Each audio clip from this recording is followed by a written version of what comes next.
Li Mei's Sword of Destiny. Chapter 1070. In fact, anyone could tell that both of them were harboring ulterior motives. Fu Anshan wanted the leader of the Divine Python tribe to kill Li He and Shen Feiyun first, and then use that video to blackmail them. After all, there was nothing more valuable than this video. He did not want to give it up unless he had no other choice. The leader of the Divine Python tribe had the same idea. Fu Anshan had extorted a lot of benefits from him in the past. He was unwilling to let it go just like that. Therefore, he also wanted Fu Anshan to destroy the video first, and then use Li He and Shen Feiyun to blackmail Fu Anshan. An eye for an eye. But both of them were not stupid. They knew what the other party was thinking, so they refused to take the first step. Time passed by slowly.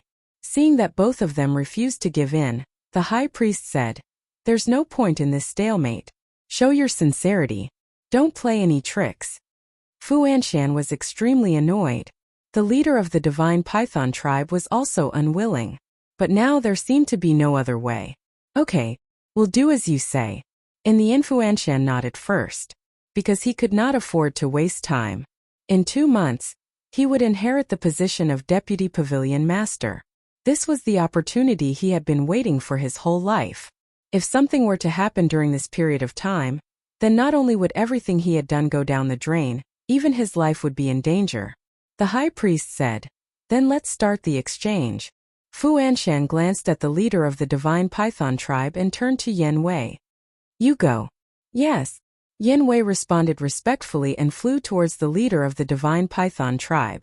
Fu Anshan looked at the leader of the Divine Python tribe and said, "Give Li He and Shen Feiyun to him and then I'll destroy the video. In this way you don't have to worry about me going back on my words. With your strength you can kill my men and take back Li He and Shen Feiyun." "No problem." The high priest nodded. After a dozen breaths, Yan Wei flew to the leader of the Divine Python tribe.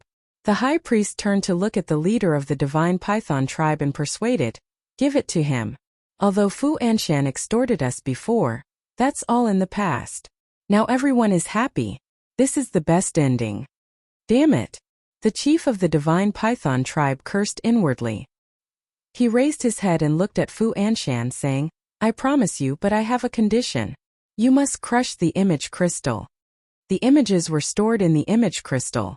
Only the owner of the image crystal would know whether or not the images were destroyed.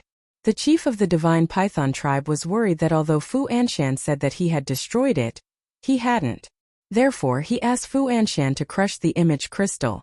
Once the image crystal shattered, everything recorded within it would also disappear. Fu Anshan raised his eyebrows and nodded. "Sure." The chief of the Divine Python tribe continued, "Also, did you send this video to anyone else?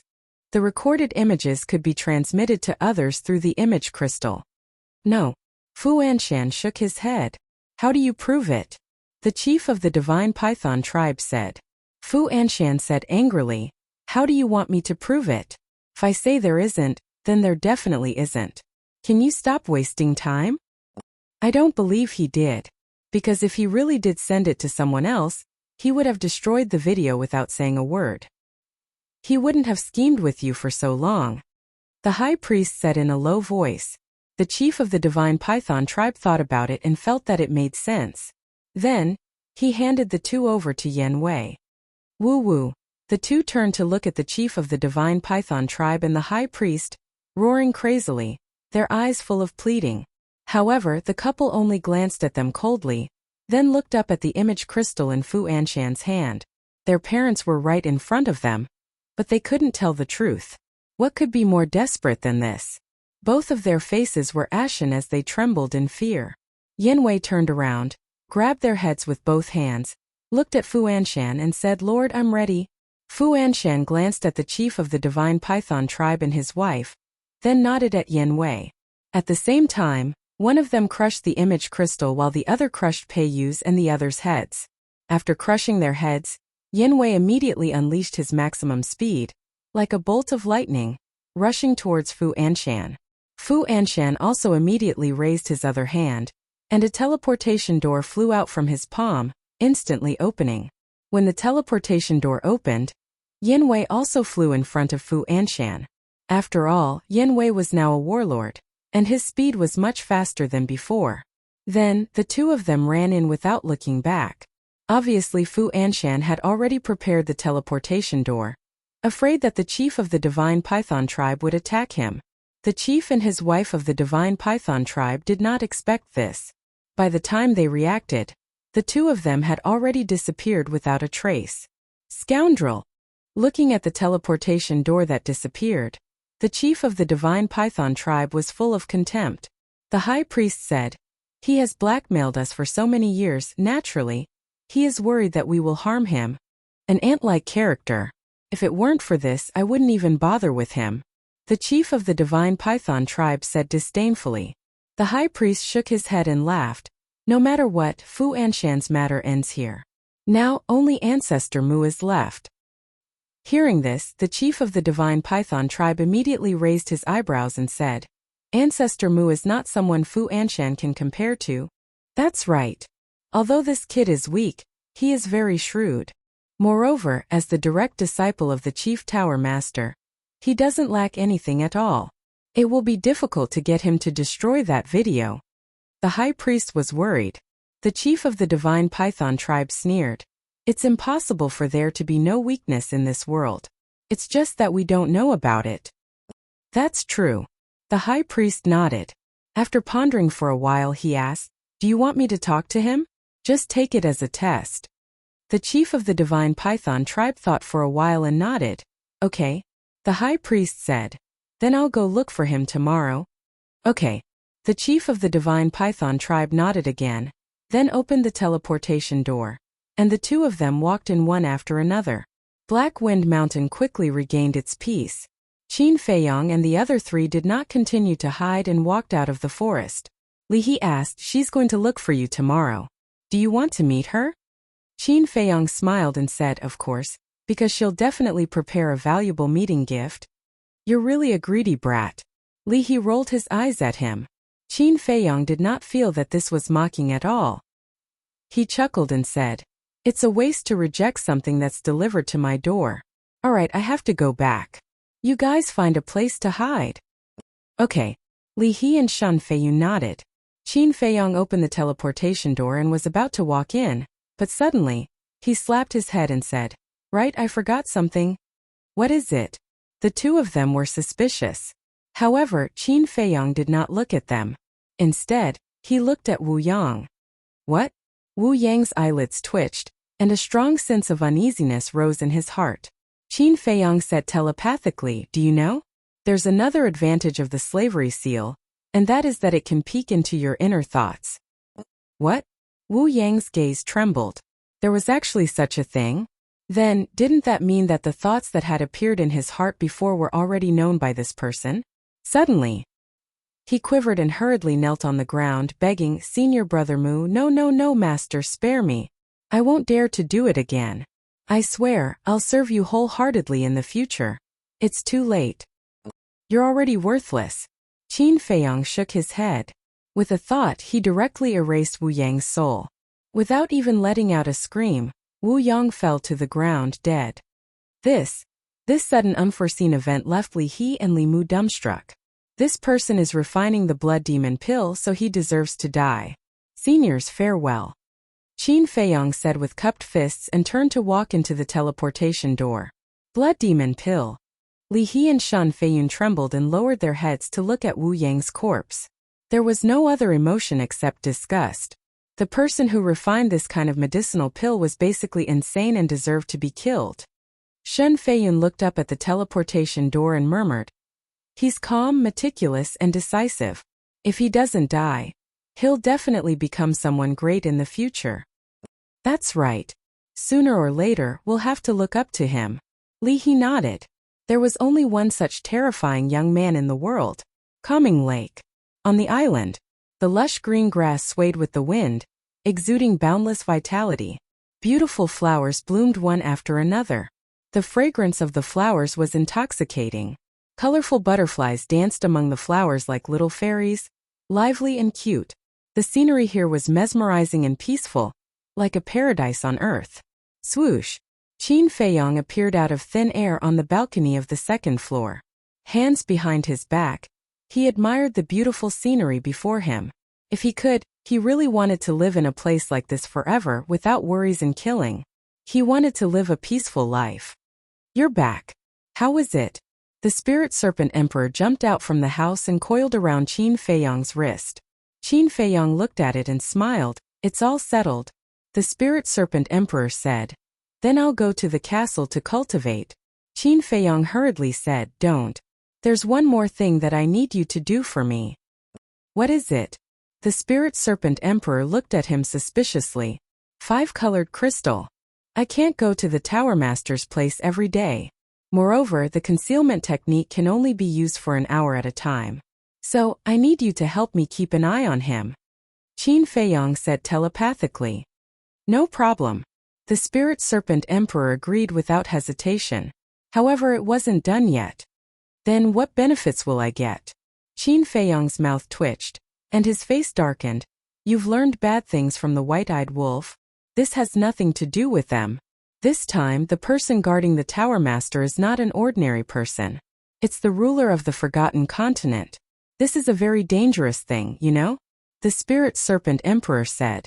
Qin Feiyang rubbed his forehead and said helplessly, All right, after this matter is done, I'll satisfy you whatever you want. This is what you said. Don't go back on your word. The spirit serpent emperor chuckled and disappeared in the blink of an eye. Why are all these guys around me not easy to deal with? Qin Feiyang sighed helplessly. Buzz. Suddenly, the image crystal in his arms rang. He took it out and Fatso's image appeared saying, Boss, quickly come to my place. His tone was a little anxious. What's wrong? Qin Feiyang was suspicious. Something's up. After Fatso finished speaking, he immediately turned off the image crystal. Qin Feiyang frowned, feeling rather frustrated. He had just finished dealing with Li He and Li Mu, and now something else had happened. Why were there so many things happening in one day? Sigh. The capable should do more work. Chapter 1071. Martial Artist Mountain Range. Fatso paced back and forth in the cave abode, restless like an ant on a hot pan. Swish. Suddenly Qin Feiyang appeared out of thin air. Boss, you're here. Fatso immediately went up to him. Did Chu Xian's parents give you some problems? Looking at Fatso's anxious look, Qin Feiyang couldn't help but frown slightly. No. This time, Fat Lord called you here because of Li Yan, not because of Chu Xian. Fatso shook his head and said. Li Yan? Qin Feiyang was stunned. During this period of time, Fat Lord has been busy dealing with Chu Xian's parents and hasn't paid attention to what's going on outside. Just yesterday I suddenly heard someone say that since Li He died, Li Yan has been sitting on the sword edge all day long depressed. Fatso said. Qin Feiyang frowned and said, Grandpa is dead and granddaughter is sad. This is human nature. Why did you call me here? Besides, I don't have much contact with her. Boss, you can't say that. You even helped Li He. What's wrong with talking her out of it? Fatso pursed his lips. Aren't you just looking for trouble for me? Li Yan is not a child. Do you need me to talk to her? Let her calm down for a while and she will get over it. If there's nothing else, I'm leaving. Qin Feiyang rolled his eyes at him and took out a portal. Wait, boss. Fatso hurriedly grabbed Qin Feiyang. You're not done, are you? Qin Feiyang raised his eyebrows.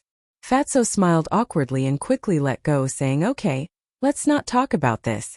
But there's another thing that you have to help her with. What else? Qin Feiyang was suspicious.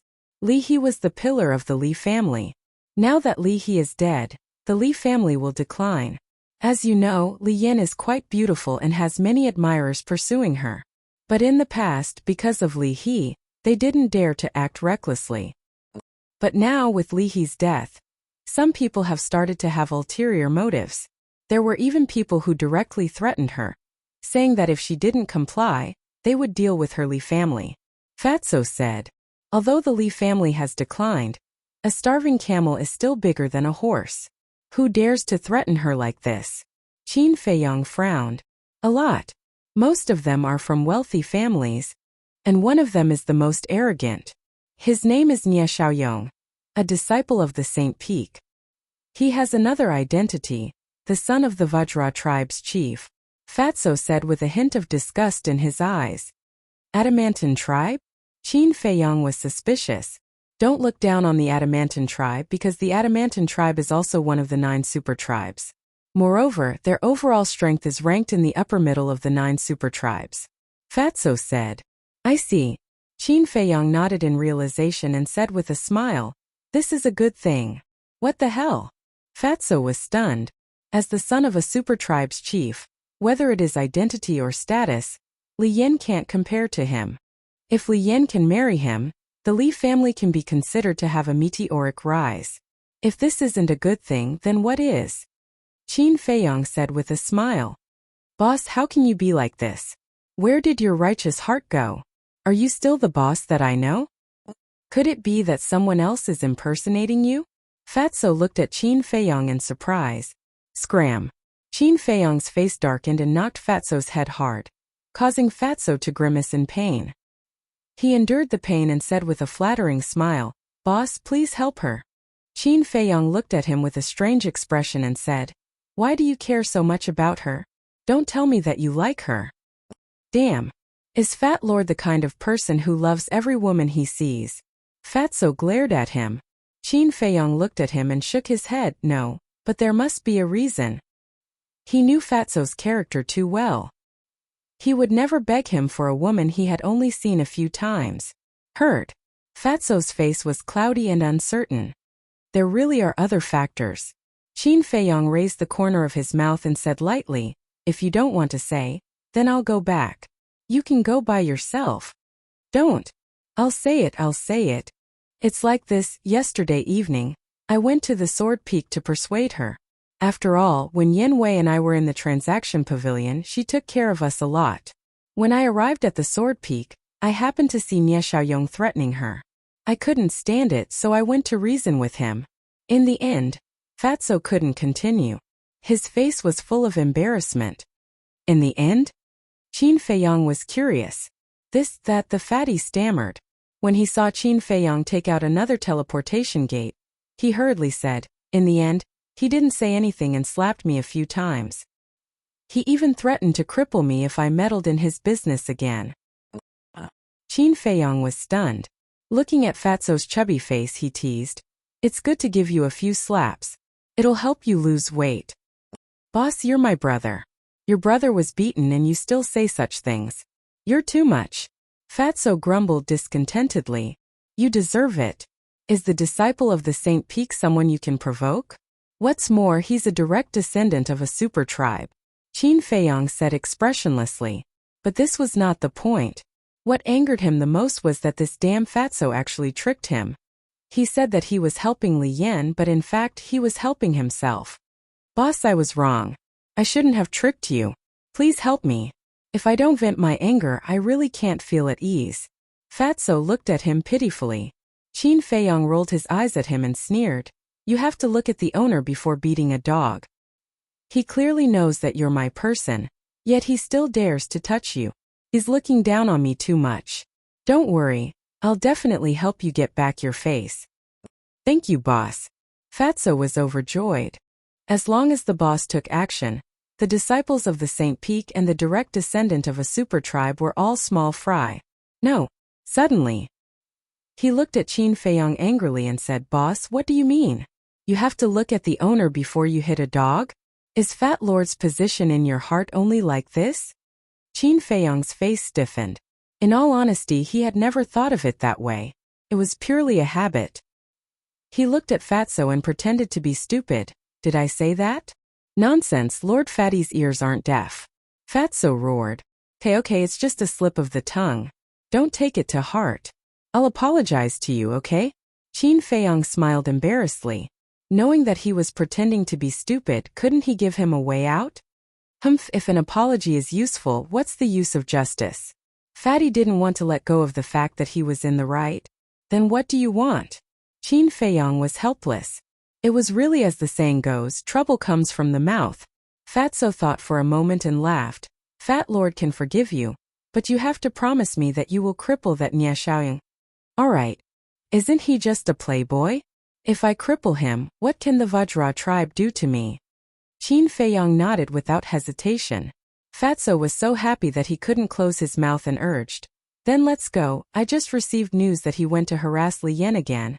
"Lead the way." Qin Feiyong's eyes flashed with killing intent. Daring to bully Qin Feiyong's brother, even if it was the emperor, he wouldn't let him go. Buzz. Fatso waved his hand and opened a teleportation door.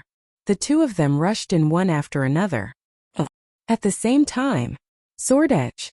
This giant peak was located next to a river, a few miles away from the Warrior Mountain range. It was more than 1,000 feet high, straight and steep. From afar it looked like a giant sealed sword. This was the origin of the word, Sword Edge. At this moment, at the peak of the Sword Edge, "Li Yan, you are no longer the same as before. Your grandfather is dead. You are no longer the little princess from before. Let me give you a piece of advice. You should obey our senior brother Nye as soon as possible." "That's right, although our senior brother Nye comes here every day to look for you, he has never forced you to do anything. You should understand senior brother Nye's feelings for you. Yes, don't be stubborn. With senior brother Nye's identity and strength, as long as he says a word, who knows how many women will rush to offer themselves to him. Don't be ignorant of your good fortune."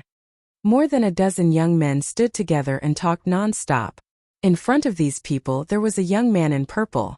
He was about 1.8 meters tall and had long purple hair. His facial features were handsome, and his eyebrows were as sharp as knives. His dark eyes revealed a shocking sharpness. There was no suspense. This person was Nye Xiaoyong. He looked coldly at the cliff in front of him, his proud eyebrows full of impatience. He saw a young woman sitting at the edge of the cliff. Her long black hair was like a waterfall, and her pure white dress fluttered in the wind.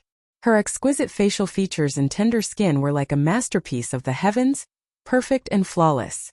However, her black gem-like eyes, appeared empty and lifeless. She stared at the void in front of her. No matter what the group of people behind her said, she didn't seem to hear them, and there was a sadness that couldn't be dispersed between her eyebrows. "Li Yan, are you listening to us or not?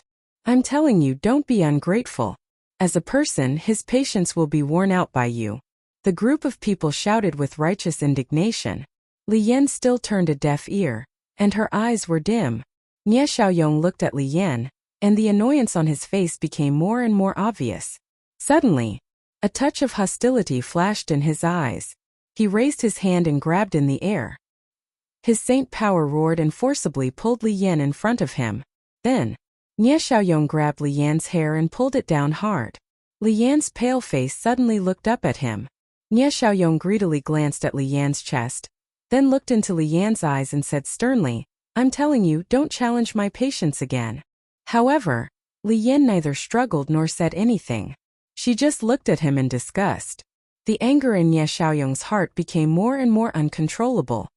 "The more you act like this, the more I like it. Today, I must have you, and no one can stop me." He smiled coldly and threw Li Yan on the ground. He turned to the dozen young men and shouted, "Take her, let's go." "Okay." The two young men ran over, picked up the embarrassed Li Yan and prepared to leave. "Where do you want to take her?" "Okay. Slap him the same way he slapped you yesterday," Qin Feiyong said, and pointed to the dozen people next to Nye Xiaoyong, and said lightly, "And them, each of them will be slapped 20 times. "What?" The dozen people's faces turned green on the spot. A young man in green shouted, "Junior brother Mu, most of us weren't here yesterday. Why are you slapping us too?" 40. Qin Feiyong said expressionlessly. The young man in green was furious and wanted to speak again. The others quickly stopped him and shouted, "If you speak again, it won't be 40, it will be 80, or even 160. So can you shut up?"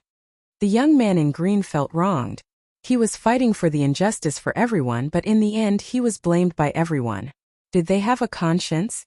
Fatso walked toward Nye Xiaoyong with a smirk on his face and said, "Young Master Nye, I really hope you can show your arrogance yesterday and show my boss, but unfortunately you don't have the guts."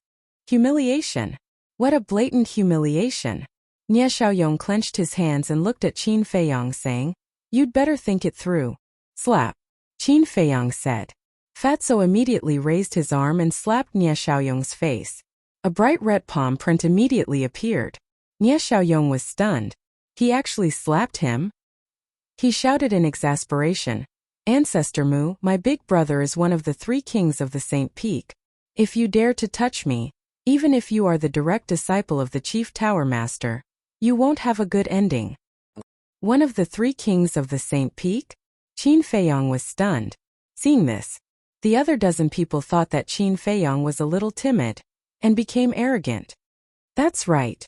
Senior brother Nie's big brother is called Nie Zhan. Senior brother Nie Zhan's talent is extraordinary and can be said to be a rare talent in 10,000 years. And he is deeply loved by the Peak Master of the Saint Peak, and the Peak Master has the intention to take him as a disciple. His future is limitless. And senior brother Nie Zhan usually loves senior brother Nie the most, so you'd better restrain yourself. The dozen people clamored. Take him as a disciple?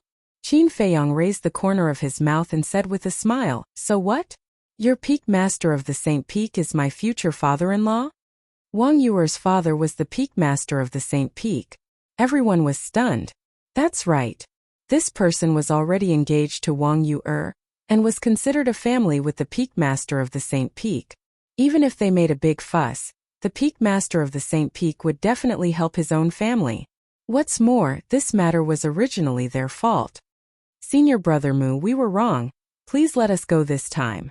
Yes, we have no grudges in the past, and we have no grudges today, so there's no need to make a fuss like this. The dozen people were scared and hurriedly flattered him. Seeing that the dozen people began to curry favor, Nie Xiaoyong's face turned livid. Continue to slap them. Qin Feiyong ignored those people. They were all clowns and were not pleasing to his eyes. Fatso chuckled and raised his hand to slap them again. Hey! Isn't that Ancestor Mu? Nie Xiaoyong is here too. What are they doing? A few disciples passed by in the air, and when they noticed Qin Feiyong and the others, they immediately stopped and looked down at them. Slap! It was also at this moment. Fatso slapped Nie Xiaoyong's face again, and a trace of blood flowed from the corner of his mouth.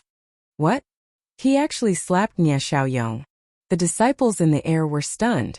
One of them was refreshed and hurriedly said, Hurry up and inform everyone that Ancestor Mu and Nie Xiaoyong are fighting. There's a good show to watch. They all used the image crystal to send messages to their friends. No way. When did Ancestor Mu become so high profile that he actually let someone slap Nie Xiaoyong in public? The news spread from 1 to 10, from 10 to 100, and very quickly it spread throughout the main pagoda. Those who received the news were all shocked without exception. Continue to be arrogant. Fatso was overjoyed now. The humiliation he suffered yesterday was finally washed away. However, facing this scene, Li Yan did not react at all. She turned around and walked to the edge of the cliff, continuing to be in a daze. Qin Feiyong looked at her back and couldn't help but frown. Enough! Suddenly, a shout rang out. Nie Xiaoyong grabbed Fatso's wrist and said in a deep voice, I advise you to stop before you go too far. Fatso turned to look at Qin Feiyong and said, Boss, he's threatening me again. Qin Feiyong looked at Nie Xiaoyong. Nie Xiaoyong also looked at Qin Feiyong, a trace of killing intent lurking in his eyes, and said, If you have the ability, let's fight one-on-one, regardless of life and death. Qin Feiyong looked at him in surprise and suddenly laughed. This smile made Nie Xiaoyong's scalp go numb, and he began to regret saying that. Regardless of life and death? In other words, this is a duel of life and death? The few people in the sky looked at each other. It seemed that this matter had gotten out of hand. Fatso also looked at Nie Xiaoyong in shock and asked, You really want to have a duel of life and death with boss? Nie Xiaoyong's eyes darkened as he nodded and sneered. Yes, but this young master is afraid that he doesn't dare. Haha, Fatso also laughed. Challenging Qin Feiyong? This was really borrowing courage from the heavens. However, even if he wanted to challenge, these 20 slaps couldn't be let go just like that.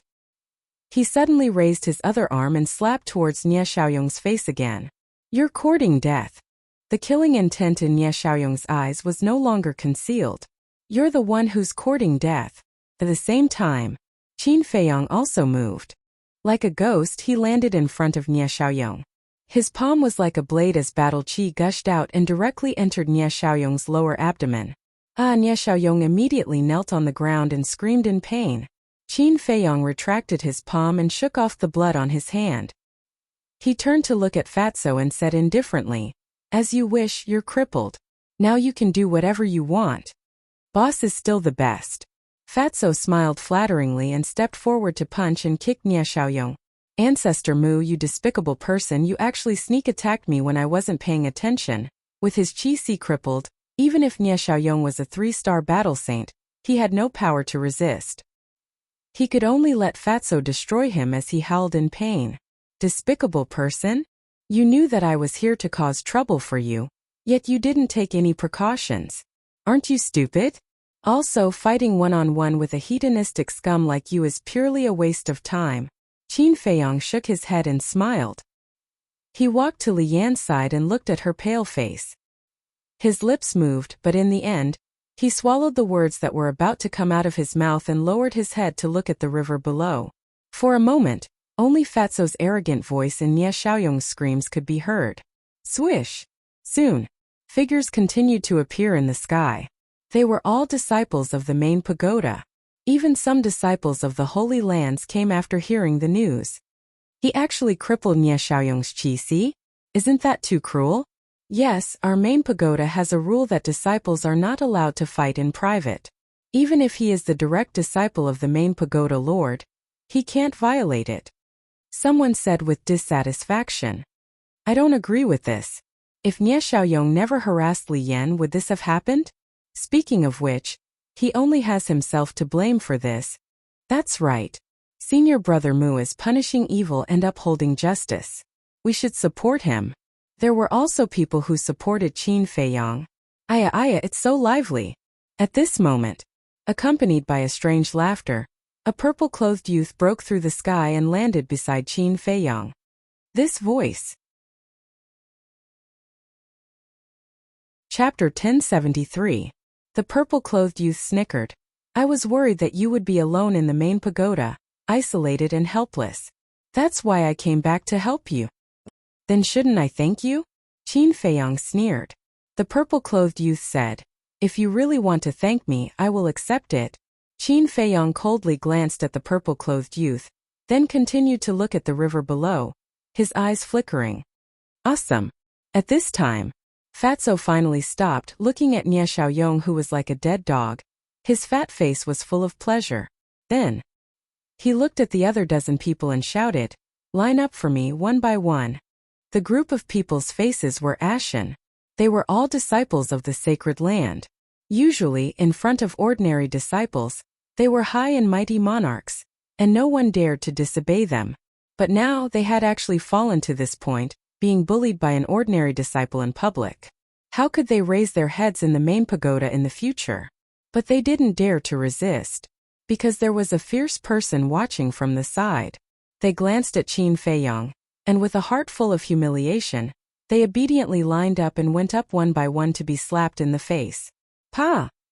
Not long after, more than a dozen people's faces were swollen like pig heads.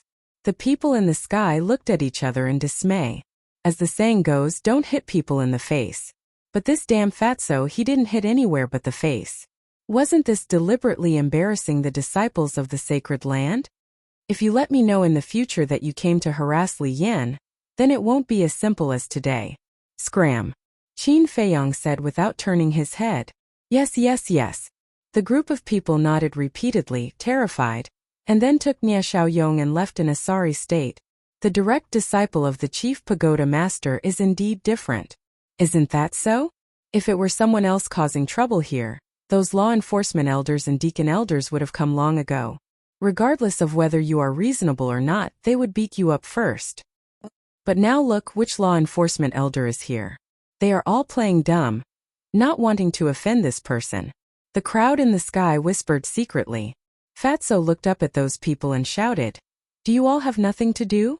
Hearing this domineering shout, some people immediately raised their eyebrows.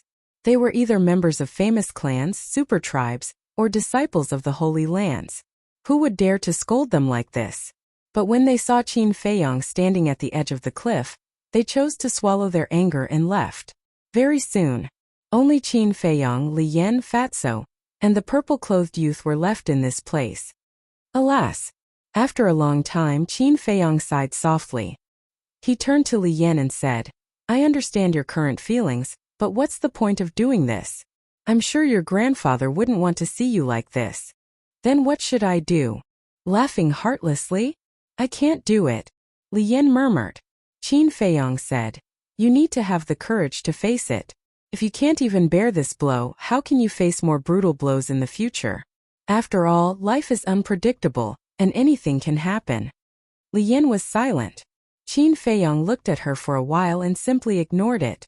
Because this kind of thing outsiders couldn't interfere. Li Yan could only rely on herself to walk out of it. Qin Feiyong glanced at the purple-clothed youth and looked at Fatso. Let's go. Buzz. At this moment, a buzzing sound rang out. Boss, your message? Fatso was stunned and asked. Qin Feiyong shook his head and looked at the purple-clothed youth. The purple-clothed youth also shook his head. The image crystal of the three of them didn't respond, so it must be Li Yan's image crystal. The three of them couldn't help but look at Li Yan. Li Yan was silent for a while and took out the image crystal. Buzz! The image of a middle-aged man emerged. This person's face was rough, his eyebrows reached his temples, and he was quite dignified. But at this moment the middle-aged man looked at Li Yan, his eyes full of helplessness and even a trace of sadness. Li Yan looked at the middle-aged man and asked, Father, what's wrong? The middle-aged man asked, Is there anyone else beside you? Li Yan glanced at Qin Feiyong and the other two and shook her head at the middle-aged man. There's something I have to tell you in advance, the middle-aged man said, but it seemed to be something difficult for him to say. Li Yan said, Father, what's the matter? Sigh. The middle-aged man sighed deeply and said, Yan we have already agreed to let you marry Fu Anshan. What? Li Yan suddenly stood up. Qin Feiyong and the other two also had a look of disbelief. Marry Fu Anshan? Was this a joke? In terms of seniority, Fu Anshan was of the grandfather's generation. What were Li Yan's parents thinking? The middle-aged man blamed himself. Yan I'm sorry. Father didn't want to do this, but father had no choice. Looks like there's a secret. Qin Feiyong and the other two looked at each other and quietly looked at the middle-aged man. Li Yan finally recovered, looked at the middle-aged man and asked, Did Fu Anshan force you? Yes. The middle-aged man nodded and said, Some time ago, Fu Anshan suddenly came to our house and said that he wanted to marry you. Your mother and I were furious at that time. Who does he think he is? Why should he marry you? But at this point, the middle-aged man fell silent, his face filled with pain.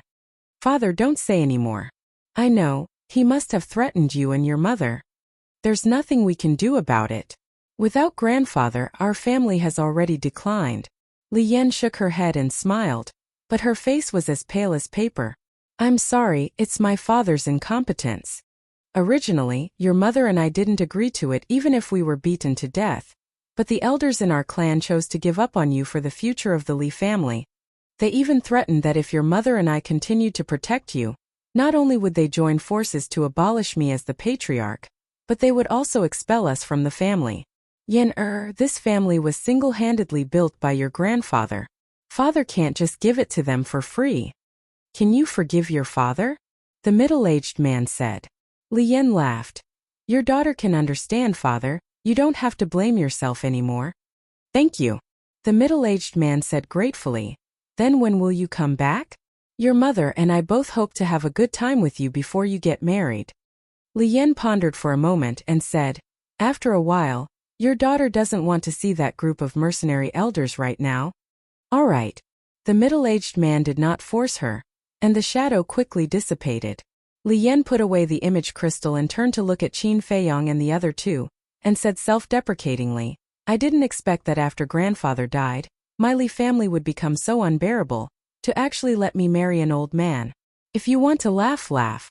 Qin Feiyong and Fatso looked at each other with bitter smiles on their faces. Right now, they only had sympathy in their hearts. How could they laugh at Li Yan? Then marry me. As long as you marry me, on this forgotten continent, no one will dare to do anything to your Li family. The purple-clothed youth chuckled. Qin Feiyong raised his eyebrows and said angrily, Are you kidding me at a time like this? I'm not kidding. I'll like anything that you've taken a fancy to, the purple-clothed youth said playfully. Everything I like? Qin Feiyong was stunned and said with a dark face, don't talk nonsense, I have nothing to do with Li Yan. If you have nothing to do with her, why are you so concerned about her? You even offended Nia Xiaoyong for her. The leader of the Adamantine tribe is famous for his fiery temper. He's not someone to be trifled with. The purple-clothed youth laughed secretly. Qin Feiyong rolled his eyes and said, is it a friendship between fellow disciples? Stop pretending. The purple-clothed youth raised his middle finger. Li Yan said, you guys go, I want to calm down by myself. Then you take care. Qin Feiyong looked at her deeply, then turned and left with Fatso. The purple-clothed youth's eyes flashed, and he quickly chased after the two. After leaving the sword peak, Qin Feiyong stopped and turned to look at Fatso and said, I'm worried that Li Yan might take things too hard and do something stupid. You must keep an eye on her before the succession ceremony. Fatso hurriedly said, Fat Lord hasn't even dealt with Chu Xian's parents. How can he have time to take care of her?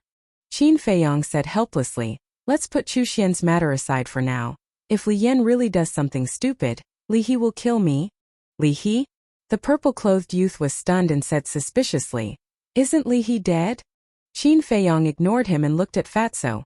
Don't worry, after I rest for a few days, I will personally go to the Chu family and ask Chu Xian's parents. Okay then. Fatso nodded. Qin Feiyong didn't stay any longer. He opened a teleportation door and walked in with large strides. Seeing this, the purple-clothed youth hurriedly followed. Calm Heart Lake. On the balcony of the attic, Qin Feiyong stared at the purple-clothed youth angrily and said, why are you following me? Do you know where this is? If someone sees you, you will be in trouble. The purple-clothed youth glanced at the island and said with a smile, of course I know this place, Calm Heart Lake. What do you want to do? Qin Feiyong raised his eyebrows. The purple-clothed youth said, I just want to know, when you were in the Azure Sea, how did your cultivation suddenly become a 3-star combat emperor? That's right. This person was Mu Qing. However, he was Mu Qing after changing his appearance, and now he was called Qin Day. So it's because of this. Qin Feiyong suddenly understood, and then the corner of his mouth curled into a mocking smile. Speaking of this, it reminds me of what you said to me. Mu Qing's face darkened. The thing he was worried about was indeed going to happen. Back then, didn't you tell me how amazing and awesome those people were? In the end, when they saw me, why did they run away without even saying goodbye? Is this the elite disciple of your Mu family? Qin Feiyong sneered. Continue, I'm listening. Mu Qing was also thick-skinned, and did not care at all. Do you think I'll say it just because you want me to? Qin Feiyong disdainfully turned around and entered the attic. Mu Qing said, if you don't say it, then I will. I have been wondering a question. When we first entered the main tower, it was for the heavenly astral flames. Now that we have obtained the heavenly astral flames, why are you still staying in the main tower? Qin Feiyong's pupils shrank. He turned to look at Mu Qing and suddenly shouted, Wang Yuer, I have something to talk to you about. Come over here. You win. Mu Qing's face changed, and he immediately opened the portal. If I wasn't afraid of your Mu family's strength, I would have already crippled you. Qin Feiyong snorted from his nose. Mu Qing's body stiffened and he sneered. Then let's wait and see. Let's see who will cripple who in the end. After saying that, he stepped into the portal without looking back. Then let's wait and see. Chapter 1074. What's the matter? Whoosh! Wang Yuer flew over and landed in the courtyard, looking at Qin Feiyong suspiciously. Qin Feiyong looked at her in shock. He had thought that with Wang Yuer's character she wouldn't come, but she did. This was awkward. What's the matter? Tell me. Wang Yuer urged impatiently. Qin Feiyong had an idea and asked, didn't you say in Qinghai last time that you would ask your grandpa and your parents to break off the engagement? Why didn't you do anything? Wang Yuer's face stiffened. He called her over just for this? Bastard! Did he hate her that much? He couldn't wait to break off the engagement. I've told them, but they don't want to. There's nothing I can do. Go to them if you can. If there's nothing else, I'll go back first. Wang Yuer said coldly, then turned around and flew back to the attic. Her face was colder than her tone. Why are you angry? Don't you all want to break off the engagement? Qin Feiyong looked at her in confusion. This woman's mind was indeed deeper than the bottom of the sea. Shaking his head, he turned around and entered the room. The next day, the news that Qin Feiyong was still alive had already spread to all the big and small cities and tribes. Similarly, the news of Nie Xiaoyong being abused also spread like wildfire. In the Adamantine tribe, in a certain hall, a burly man in black slammed his hand on a desk and said angrily, "Bastard, he even dares to provoke the chief tower master's personal disciple. Is he tired of living? Husband, you can't blame Xiaoyong for this. Xiaoyong took a fancy to Li Yan. Although what he did was wrong, he didn't provoke Ancestor Mu. Why did he treat Xiaoyong like this in public?" A middle-aged woman next to him said unhappily. This woman was wearing luxurious clothes and her long hair was tied up. She was still charming. "Chief Madam is right. Ancestor Mu bullied Xiaoyong in public, which means that he doesn't take our Adamantine tribe seriously at all." A young man below said. This person was thin and wore a fitted white robe. He looked to be in his 30s and held a jade flute in his hand. He looked rather scholarly. He was the high priest of the Vajra tribe. The Adamantine chief said. "Then what do you think we should do?" "He is the chief pagoda master's disciple." The purple-clothed woman said. "Even if he is the chief pagoda master's disciple, he still has to be reasonable." "That's right. In that kind of situation you could have just asked Xiaoyong to apologize. Why did you have to do that? He even crippled Xiaoyong's qi. He's simply taking advantage of his position to bully others." The high priest said. The two of them echoed each other, thoroughly arousing the fury in the Vajra tribe's chief's heart. He nodded and said, "All right, I'll go look for Chief Tower Master to reason with him." After the chief of the Adamantine tribe left, the high priest shook his head and laughed. "Our chief's temper is really fiery. If he didn't do that, would we have a chance?" The purple-clothed woman smiled and snuggled into the high priest's embrace. "That's true. While he's at the chief pagoda, let's go have some fun." The high priest picked up the purple-clothed woman and walked towards the bed with a lewd smile on his face. "Xiaoyong is in trouble and you still have the mood to think about this?" The purple-clothed woman looked at him with dissatisfaction. "Isn't someone worried about this? Why are we in such a hurry?" The high priest threw the purple-clothed woman on the bed and impatiently pounced on her. For a moment, in the main hall, clothes were flying and moaning. The chief pagoda. Shua. A purple-clothed youth holding a folding fan appeared above Calm Heart Lake. He looked at the pavilion where Qin Feiyong was and said loudly, "Ancestor Mu, come out for a moment." Qin Feiyong was meditating when he heard the voice. He opened his eyes and walked out of the pavilion. He looked up at the purple-clothed youth and smiled. "Brother Gongsun, what's the matter?" Gongsun Bei said. "The chief pagoda master wants you to go over." "Why does master want me to go over?" Qin Feiyong was suspicious. "The leader of the Adamantine tribe is here." "After hearing this, I don't need to tell you. You should know." Gongsun Bei smiled. "The leader of the Adamantine tribe?" Qin Feiyong frowned and asked, "Brother Gongsun Bei, can I not go? What do you think?" Gongsun Bei said. Qin Feiyong smiled helplessly and flew over. He landed beside Gongsun Bei and said, "Then let's go." Gongsun Bei said, "We'll fly over." "Fly over?" Qin Feiyong was stunned.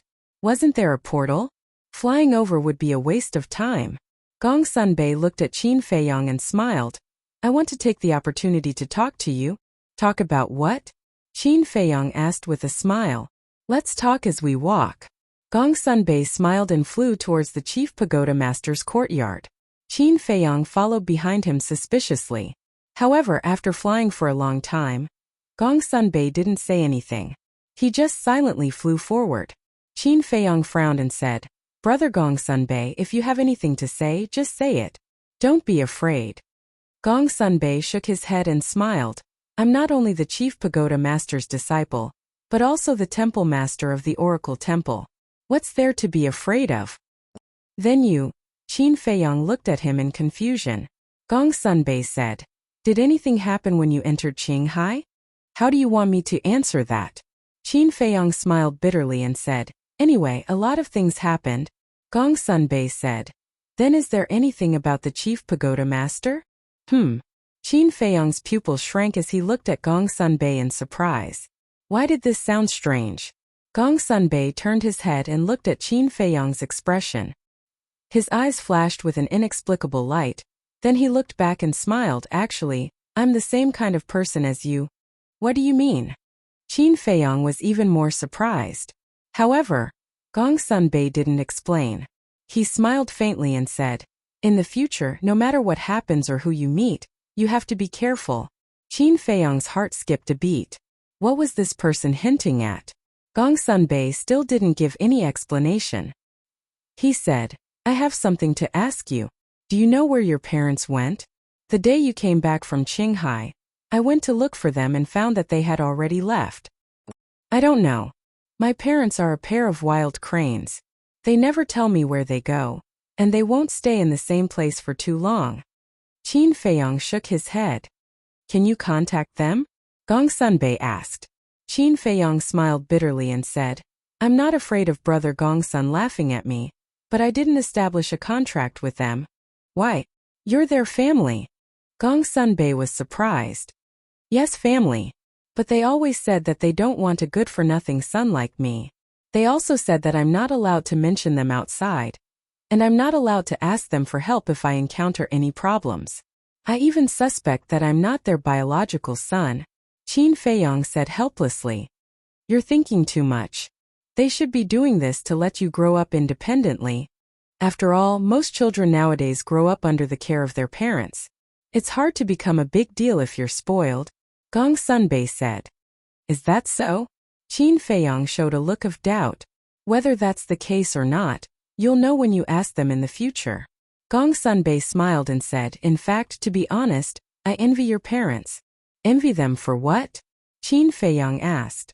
No one can restrain them. They can go wherever they want.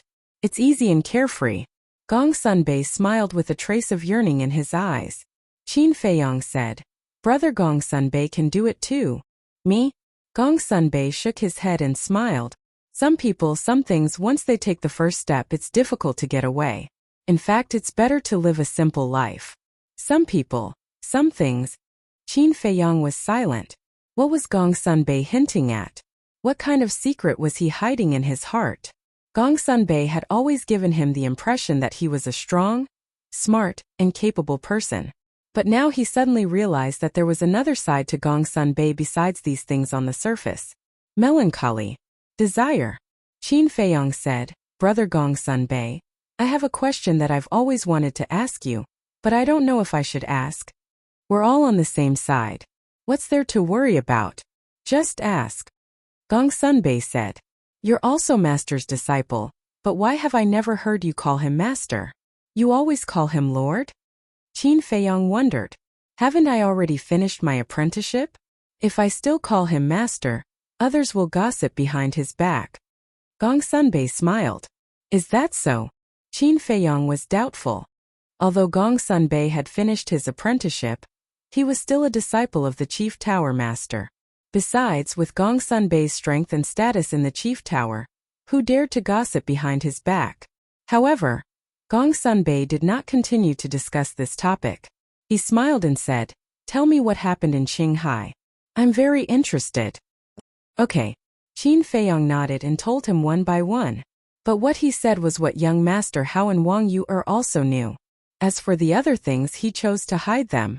Unknowingly, the Chief Tower Master's courtyard came into their sight. Gong Sunbei looked at the courtyard from afar and said with a smile, Listening to what you said, this trip to Qinghai was quite exciting. But you should be hiding a lot of things. Qin Feiyong's eyes trembled. Don't worry. This is your private matter. I won't interfere.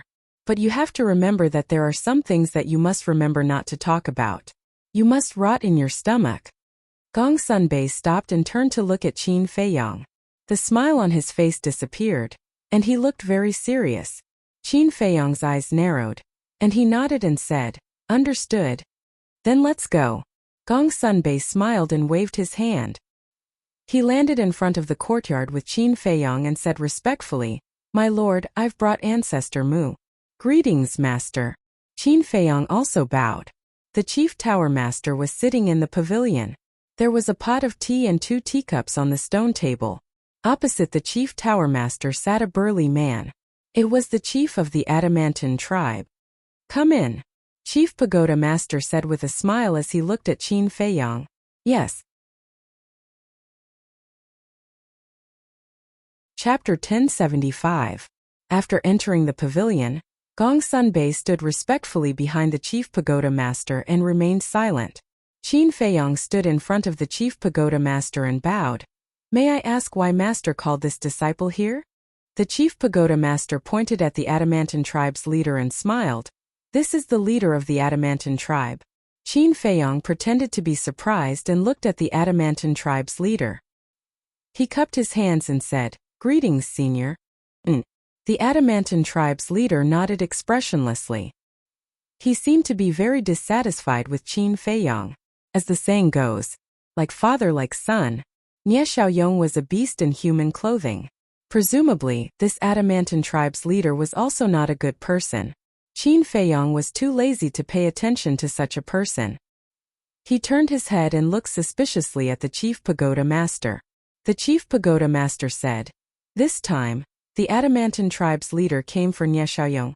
Qin Feiyang's expression changed slightly. He hurriedly said, "Master, please listen to this disciple's explanation. Don't be nervous. I have already asked Gong Sunbei to investigate, so I know the general situation. Although this matter was Nie Xiaoyong's fault, you shouldn't humiliate him in public. So, I hope you can apologize to the Adamantine tribe's leader, and let this matter be resolved."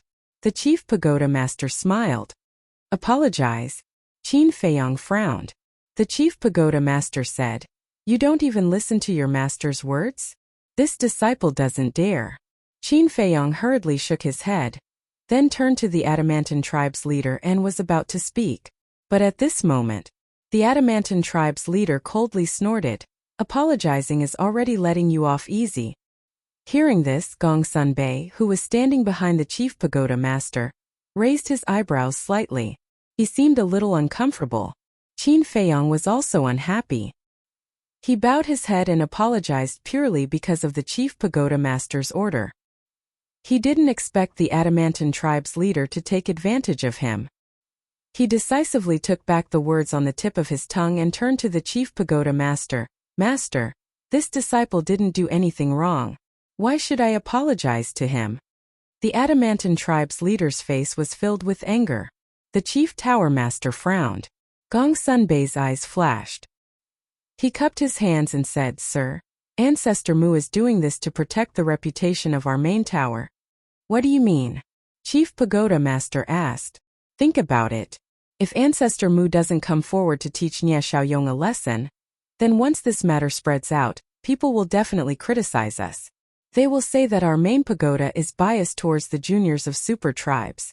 In this way, the position of the main pagoda in the hearts of the people will definitely be damaged. Therefore, this subordinate believes that the one who should apologize is not Ancestor Mu, but the leader of the Adamantine tribe, because he taught such a good son." Gong Sunbei said. "Gong Sunbei, what do you mean? Are you protecting him?" The chief of the Adamantine tribe glared at Gong Sunbei. "Wrong. The main tower is a place that pays particular attention to fairness and justice. As the hall master of the Oracle Hall, I only speak according to the facts and will not side with anyone." Gong Sunbei raised his head and looked at the chief of the Adamantine tribe. The chief of the Adamantine tribe clenched his fists and hurriedly looked at the Chief Pagoda Master, saying, "Sir." The Chief Pagoda Master stretched out his hand and said, "That's enough. What Gong Sunbei said is very reasonable. The main pagoda is a sacred place. We can't break the rules here because of some spoiled brat." The chief of the Adamantine tribe didn't know what to do.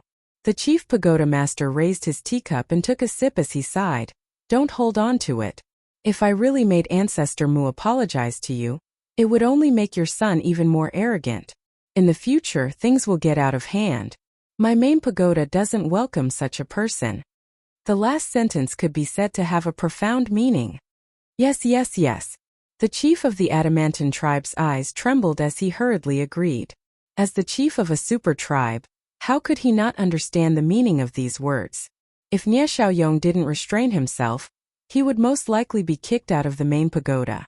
This was something that no super tribe wanted to happen, because once a member of a tribe was kicked out of the main pagoda, not only would their reputation be damaged, but their status would also drop. Most importantly, the chief pagoda master was angry. The chief pagoda master was the ruler of the Forgotten Continent. If he was angered, the consequences would be unimaginable. Seeing that the chief of the Adamantine tribe was so tactful, the chief pagoda master smiled and said, "Discipline him well. Otherwise, sooner or later, he'll cause a huge disaster." Yes. The chief of the Adamantine tribe nodded and stood up. "I was too reckless this time. I hope sir can forgive me." "That's understandable." The chief pagoda master smiled. "Then I'll take my leave first." The chief of the Adamantine tribe let out a sigh of relief and cupped his hands. "Good."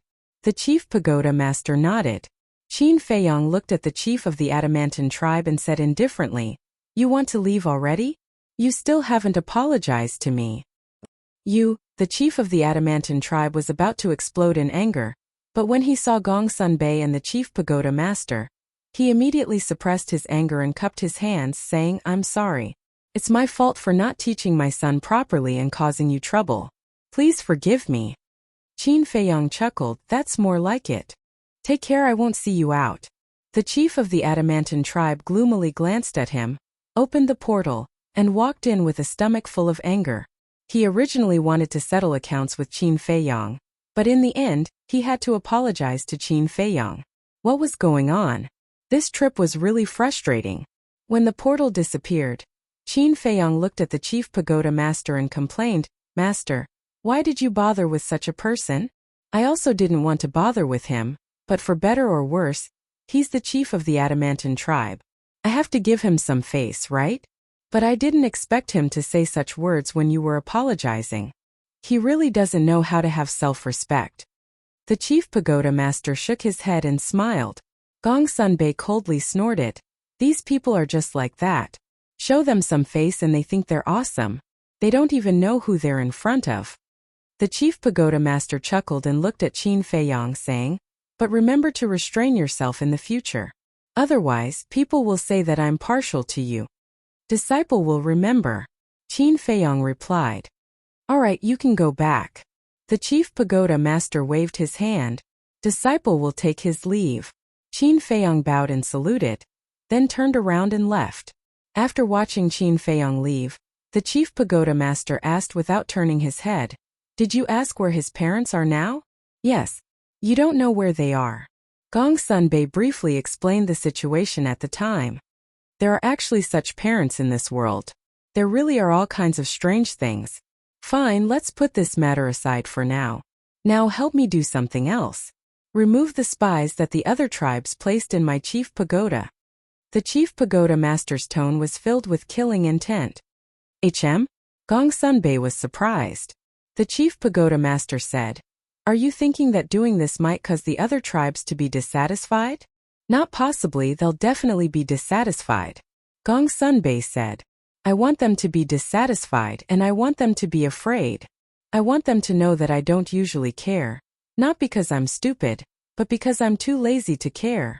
The chief pagoda master said. Gong Sunbei's pupil shrank. He nodded and said, "Understood. I'll do it immediately." After saying that, he strode away. The chief pagoda master also stood up and took out a brush, ink and paper. Swoosh! As the brush moved like a dragon, the word "kill" suddenly appeared. He looked at the word "kill" with a gaze as sharp as a blade. "If you think that my silence is capital for you to become more aggressive, then you are gravely mistaken. There can only be one ruler on the Forgotten Continent, and that is me. Those who dare to go against me, kill." He muttered and waved his hand. The paper with the word "kill" instantly turned to dust. Back to Qin Feiyong. After returning to the soothing lake, he sat beside the tea table and kept thinking about what Gong Sunbei said. He felt that Gong Sunbei seemed to know something. However, due to some reason, he didn't dare to say it out loud, so he used this method to hint at him. "What kind of person are you?" Qin Feiyong rubbed his head, got up and walked to the balcony on the second floor. He looked at the sky and muttered to himself, "Buzz." Suddenly, The image crystal in his arms rang. After taking it out, Yin Wei's shadow appeared. What's wrong? Qin Feiyong asked with a smile. Yin Wei said in a deep voice, Fu Anshan is indeed an old fox. Qin Feiyong was surprised. Yin Wei said, you don't know. He didn't destroy that video at all. What? Qin Feiyong was shocked. Yin Wei said, before leaving for the Black Wind Mountain, he sent that video to another confidant. Then why did he still do so many tricks in the Black Wind Mountain? Qin Feiyong frowned. I asked him. He said that if he didn't act like this, would the chief of the Divine Python tribe and the high priest believe him? He also wanted to make this show more realistic, so he hid it from me at that time. Yin Wei said. Amazing. I really underestimated him. Qin Feiyong was amazed. Fu Anshan was able to climb to this height by no means by chance or luck. He was really smart. However, no matter how hard Fu Anshan tried, it was useless. Qin Feiyong asked with a smile, is he complacent now? Of course.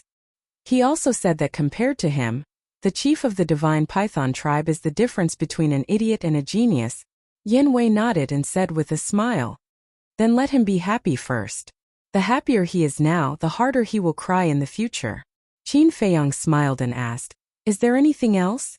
Yin Wei said, no, I just want to tell you about this. Qin Feiyong thought for a while and asked, has he gone to threaten the chief of the Divine Python tribe now? How would he dare now? He is also worried that the chief of the Divine Python tribe will do something desperate. But after he becomes the deputy pavilion master, he will definitely continue to threaten him. Yin Wei said, okay, keep an eye on him. If there is anything, report to me immediately. Qin Feiyong said. Okay. Yin Wei replied. Qin Feiyong turned off the image crystal, pondered for a while, and sent a message to Fatso. When Fatso's shadow appeared, Qin Feiyong asked, has Li Yan calmed down? How can she calm down so quickly after encountering so many things in a row? Fatso shook his head. Then you have to keep an eye on her. Where is Chu Xian's tribe? Qin Feiyong asked. Are we going now? Fatso was surprised. Yes. Qin Feiyong nodded. Fatso said, when you see her parents, you have to be more polite. After all, they are Fat Lord's future mother-in-law. They haven't even started dating yet. Mother-in-law, father-in-law. Qin Feiyong rolled his eyes and said impatiently, tell me quickly. Fatso said, I heard from Chu Xian that her tribe is outside White Cloud City, but Fat Lord has never been there, so he doesn't know the exact location. He doesn't know the coordinates of White Cloud City either. Go and ask around. Okay. Qin Feiyong put away the image crystal, thought for a while and rose into the air. At this moment, young Master Hao returned from outside. He looked at Qin Feiyong and asked suspiciously, where are you going? Qin Feiyong's eyes lit up and said, you came back just in time. Do you know the coordinates of White Cloud City? White Cloud City. Young Master Hao was stunned. He pondered for a moment and asked, is there a place called White Cloud City in the Central Divine Kingdom? Why would I be stupid enough to ask you? Qin Feiyong slapped his forehead hard, his face full of anger. This guy had never left the Divine City before. How could he know about White Cloud City? Whoosh! He moved and flew toward Wang Yuer's courtyard. Wait for me. Why are you asking about White Cloud City's coordinates? Is there anything interesting going on? Chapter 1076. If you want to have fun, you should go to Longfeng House. It's useless to follow me. Qin Feiyong rolled his eyes at him. Young Master Hao chuckled. I don't believe that you'll go to White Cloud City for no reason. Qin Feiyong was helpless. Swoosh. He landed in Wang Yuer's courtyard and smiled. Wang Yuer, can you come out for a while? What do you want? Wang Yuer's angry shout came from the pavilion. That. Qin Feiyong smiled embarrassedly and said, I really have something to talk to you about this time. Bam! The door was kicked open, and Wang Yuer walked out angrily. She stared at Qin Feiyong and said, you better have something to talk to me about. Young Master Hao glanced at Wang Yuer and whispered to Qin Feiyong, look at her anger. Did you offend her again? Qin Feiyong touched his nose and smiled at Wang Yuer. I want to know the coordinates of White Cloud City. White Cloud City. Wang Yuer raised her brows and nodded. I know where White Cloud City is, but why are you going there? Young Master Hao chuckled. To meet an old flame. Qin Feiyong's face darkened. This bastard really wanted to stir up trouble. As expected. Hearing young Master Hao's words, Wang Yuer was so angry that her face turned green. She wanted to chop Qin Feiyong into pieces. No matter what, he had a fiancée now. How could he go on a date with an old flame? The worst thing was that he came to ask her, his fiancée and name, for the coordinates. How could she endure this? Qin Feiyong saw that the situation was bad and quickly comforted her. Don't listen to his nonsense. I'm just going there to do something. I'm not talking nonsense. Young Master Hao shrugged, but there was a sinister smile in his eyes. You're not done? Qin Feiyong's veins were popping. Was it not chaotic enough? Wang Yuer gritted her teeth and nodded. All right, I'll tell you the coordinates of the White Cloud City. But you have to bring me along. I'd like to see how beautiful this old lover of yours that you're so obsessed with is. Qin Feiyong rubbed his forehead, looking distressed. Brother Mu, don't tell me you still can't tell? I've already fallen in love with you. Looking at Qin Feiyong's expression, young Master Hao sighed inwardly and felt extremely helpless. Actually, he was deliberately provoking Wang Yuer in order to make Wang Yuer jealous and then inadvertently reveal her care for Qin Feiyong. Obviously, he had achieved his goal. Wang Yuer was very jealous now. However, what gave him a headache was that Qin Feiyong didn't realize it even though Wang Yuer had made it so obvious. His EQ was worrying. Buzz. Wang Yuer waved her hand and opened a portal. She said coldly, hurry up if you want to go. Don't waste time. Qin Feiyong glared at young Master Hao and sighed helplessly. He had no choice but to walk in. Wang Yuer and young Master Hao quickly followed him. White Cloud City. It was a city that was neither too small nor too small. The buildings were located in a picturesque manner. The ancient city walls were like a giant python that surrounded the city, emitting a cold aura. Outside the city, on a wide road, 2 men and a woman walked side by side.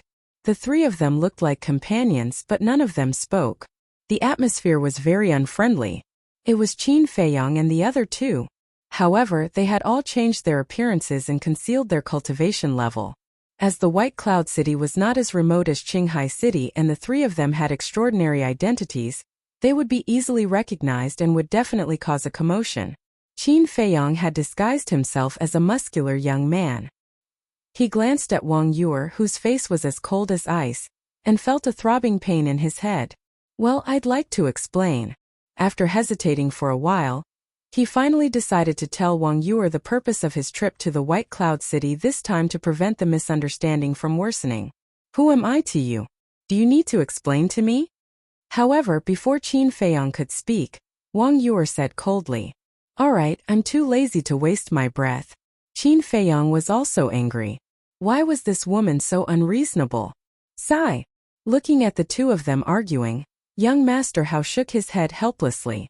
It seemed that he had helped them out of kindness this time. After a while, the 3 of them arrived at the city gate. In front of the city gate, there were 4 guards standing guard. Their cultivation levels were between 1-star and 2-star battle ancestors. Qin Feiyong cupped his hands and smiled.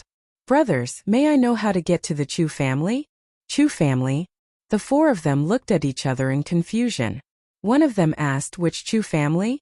Qin Feiyong was stunned and asked suspiciously, are there many Chu families in the White Cloud City? The guard smiled. Brother, this is your first time in the White Cloud City, right? Qin Feiyong nodded. No wonder you don't know. There are a total of 2 Chu families in the White Cloud City. There is one in the city, which is a wealthy family. There is another outside the city, which is a tribe called the Heavenly Spiral Tribe. The guard said. So that's the case. Qin Feiyong came to a realization and said with a smile, I want to ask about the Heavenly Spiral Tribe. The Heavenly Spiral Tribe is in the east of the city, which is more than 200 miles away from the White Cloud City.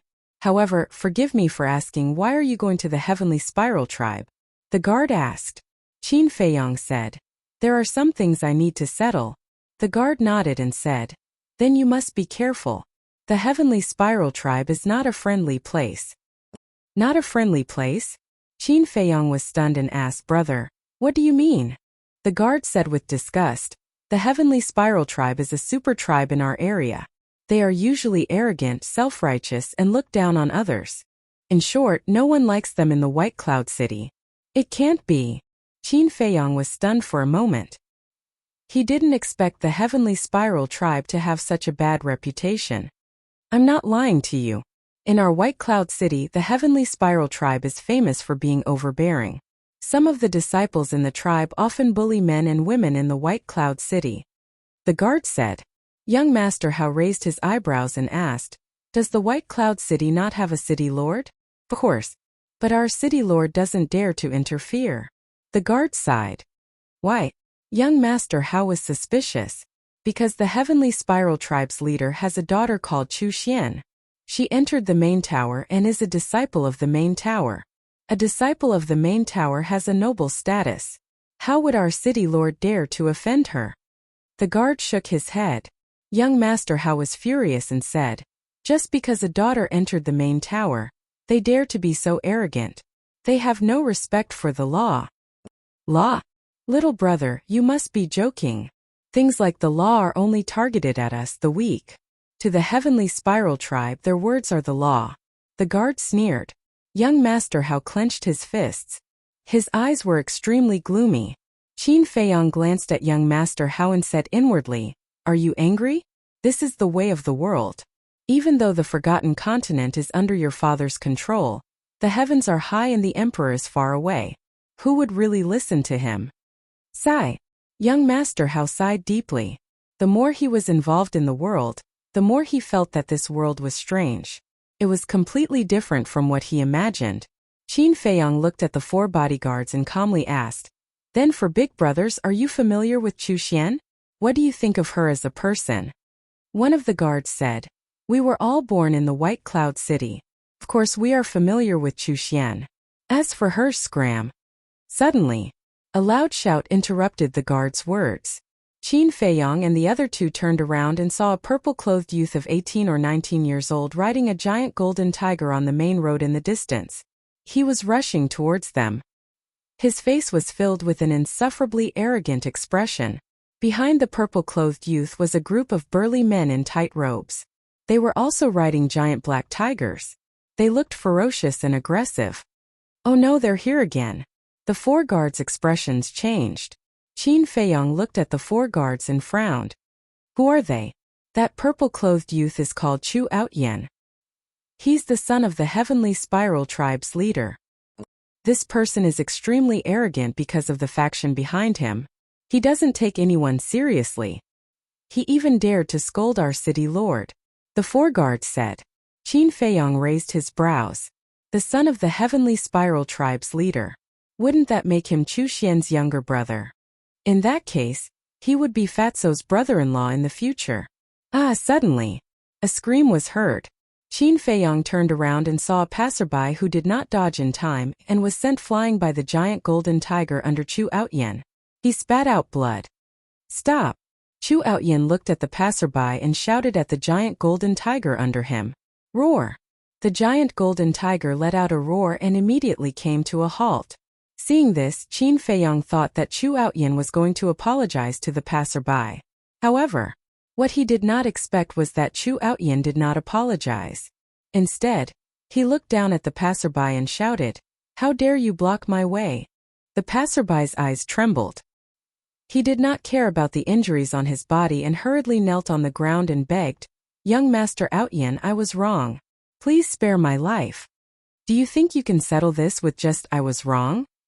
Don't you know who this young master is? Kill him for this young master. Chu Outyan smiled contemptuously. As he snorted, a burly man behind him raised his hand and pointed in the air. A battle chi broke through the air and swept toward the passerby's forehead. He's trying to kill him? Qin Feiyong was stunned. Wasn't this person being too unreasonable? In the next moment, a cold light flashed in his eyes. He took a step forward and stood in front of the passerby. He raised his head and waved his hand gently. The battle chi that broke through the air disintegrated. Chu Outyan looked at Qin Feiyong in surprise. The group of burly men behind him also revealed astonishment in their eyes. How dare he come out and meddle in their business? Was he stupid? The 4 guards also changed their expressions and hurriedly sent a voice transmission to young Master Hao and Wang Yuer. You two quickly call your companions back. You can't afford to offend Chu Outyan. He will bring you a disaster. Can't afford to offend him? Young Master Hao and Wang Yuer looked at each other with a cold expression. What was Chu Outyan? He was just a good-for-nothing from a small tribe. They were the ones who could not afford to offend. Chapter 1077. Qin Feiyang frowned. He instantly felt extremely disgusted with Fatso's future brother-in-law. Seeing that Qin Feiyang was silent, Chu Outyan said angrily, "Didn't you hear what I said?" "I heard you," Qin Feiyang said. "You could have spoken, but I thought you were mute. Now tell me, how are you going to compensate me for my loss?" Chu Outyan stared at him arrogantly. "Loss?" Qin Feiyang was stunned. He pointed at the passerby behind him and said, "Brother, what loss do you have?" Chu Outyan said, "You stopped my men from killing him in front of everyone and made me lose face. Isn't that a loss?" Qin Feiyang was completely speechless. This person was no longer just a playboy. He was simply a malignant tumor. Everyone saw it. You were the one who drove your mount around and injured others. Now you want me to compensate you for your loss. Can you be more shameless? Qin Feiyang said. Chu Outyan's face turned cold. A burly man behind him shouted, "How dare you? Who do you think you are? How dare you speak to young Master Outyan like that?" Qin Feiyang said indifferently, "I don't know who I am, but I know that you people are worse than animals. How dare you? You're too presumptuous. Young Master Outyan, please let me cripple him." The burly man was furious. His eyes flashed fiercely. Chu Outyan smiled mockingly and nodded. "Okay, go cripple him, but don't kill him. I want to keep him alive and torture him." "Understood." The burly man smiled sinisterly. He rode his black tiger and walked toward Qin Feiyang step by step. "It's over. That kid is dead. Yes, no one who dares to go against Chu Outyan will live to see the sun tomorrow." More and more people gathered around. When they saw this scene, they could not help but whisper. Not only did these discussions enter Qin Feiyang's ears, they also entered the ears of Chu Outyan and the others. The group of people couldn't help but laugh proudly. But at the same time, Qin Feiyang's smile was even brighter than theirs. He looked at Chu Outyan and said, "Let me give you a piece of advice. It's best if your lackeys don't do anything." Chu Aotian's cultivation was unbearable to look at. He was merely a one-star combat emperor. As for the group of big men, their strength was not bad. They were all 9-star Warsect-S, but that was only limited to the White Cloud City. In his eyes, they were inferior to ants. "Ioyo, you're acting so awesome now. You almost scared this young master to death." Chu Outyan patted his chest and said with a strange smile in a timid voice, "Haha." Those burly men also laughed wantonly. Qin Feiyang's gaze swept over the group of people, and his eyes suddenly turned cold. Saint's aura roared out, suppressing everyone present. "What? He's a battle saint." Everyone's eyes trembled. This. Chu Outyan was also dumbfounded. The group of burly men was also dumbfounded. How dare a small and insignificant tribe be so arrogant? Who gave you the courage? Qin Feiyang's killing intent was aroused. He took a step forward and landed in front of the burly man who was walking towards him. He raised his hand and slapped him. Crack! Ah! Accompanied by a shrill scream, the burly man's head was crushed on the spot. Blood splattered across the sky. Chu Outyan's face immediately turned pale. "I really don't know how a person like you can live until today." Qin Feiyang took another step forward and landed in the middle of the group of burly men behind Chu Outyan. He raised his hand and slapped down. One by one, the burly men died tragically. Moreover, their heads were all crushed, and their blood dyed the ground red. In less than 5 breaths, all the burly men were killed. Qin Feiyang flickered and landed in front of Chu Outyan. He saw that Chu Outyan's face was completely pale. His eyes were filled with fear, as if he was looking at a devil. He was very arrogant. However, he had bullied those who were afraid of the Heavenly Spiral tribe. Now, the person in front of him was obviously not afraid of the Heavenly Spiral tribe. He finally realized that he had hit a wall this time. Qin Feiyong looked at him, shook his head and sighed. Life is so beautiful. Why don't you cherish it? Long Outyin stammered. He was so scared that he couldn't even speak. His previous awe-inspiring aura had long disappeared. He was like a desperate dog. Everyone thought that Qin Feiyong would kill Chu Outyin, especially young Master Hao and Wang Yu. With regards to Qin Feiyong, they could be considered to have a very good understanding of him now. What he hated the most was this kind of profligate son who relied on his power to bully others. Moreover, Qin Feiyong didn't even take the direct descendants of the major tribes seriously, let alone the young master of a small tribe. Nie Xiaoyong was the best example. However, the result was far beyond their expectations. Qin Feiyong actually withdrew his saint aura and said indifferently, "Go. I hope this lesson will make you understand something." Chu Aotian looked at him in horror. He immediately rode the huge golden tiger and fled in a sorry state. Young Master Hao walked forward and said suspiciously, "Brother Mu, what's wrong with you today? Why did you let him go?" "I can't help it." Qin Feiyong shook his head helplessly. He had to do this for Fatso's happiness, because once he killed Chu Outyin, he would completely fall out with the Chu family. At that time, it would be even more impossible for Fatso and Chu Xian to be together. Humph. I think some people just don't want to offend their old sweetheart. Wang Yu snorted through her nose. What do you mean? Qin Feiyong was stunned. Young Master Hao also looked at her suspiciously. Wang Yu coldly glanced at Qin Feiyong and said to young Master Hao, "Silly brother, don't you know? That woman named Chu Xian is very close to him." Really? Young Master Hao was surprised. Of course. I also know that some people have troubled Guofeng because of Chu Xian. Just because Chu Xian is Guofeng's ex-boyfriend. Wang Yu said sarcastically. Young Master Hao looked at Qin Feiyong in surprise and said, "Brother, you're not really here to meet your old sweetheart, are you? Silly brother, you're still too naive. He's not here to meet his old sweetheart. He's here to meet his future father-in-law and mother-in-law." Wang Yu sneered. Qin Feiyong's forehead was full of black lines as he angrily said, "Can you guys stop making wild guesses?" Wang Yu said, "Are you making wild guesses? Or is it true? You know in your heart. It's over. The vinegar jar is completely overturned." Young Master Hao muttered secretly. Qin Feiyong rubbed his forehead and felt that his head was about to explode. All of a sudden, he seemed to have thought of something and looked at Wang Yu strangely. "What?" Wang Yu raised her eyebrows. Qin Feiyong said, "That's not right.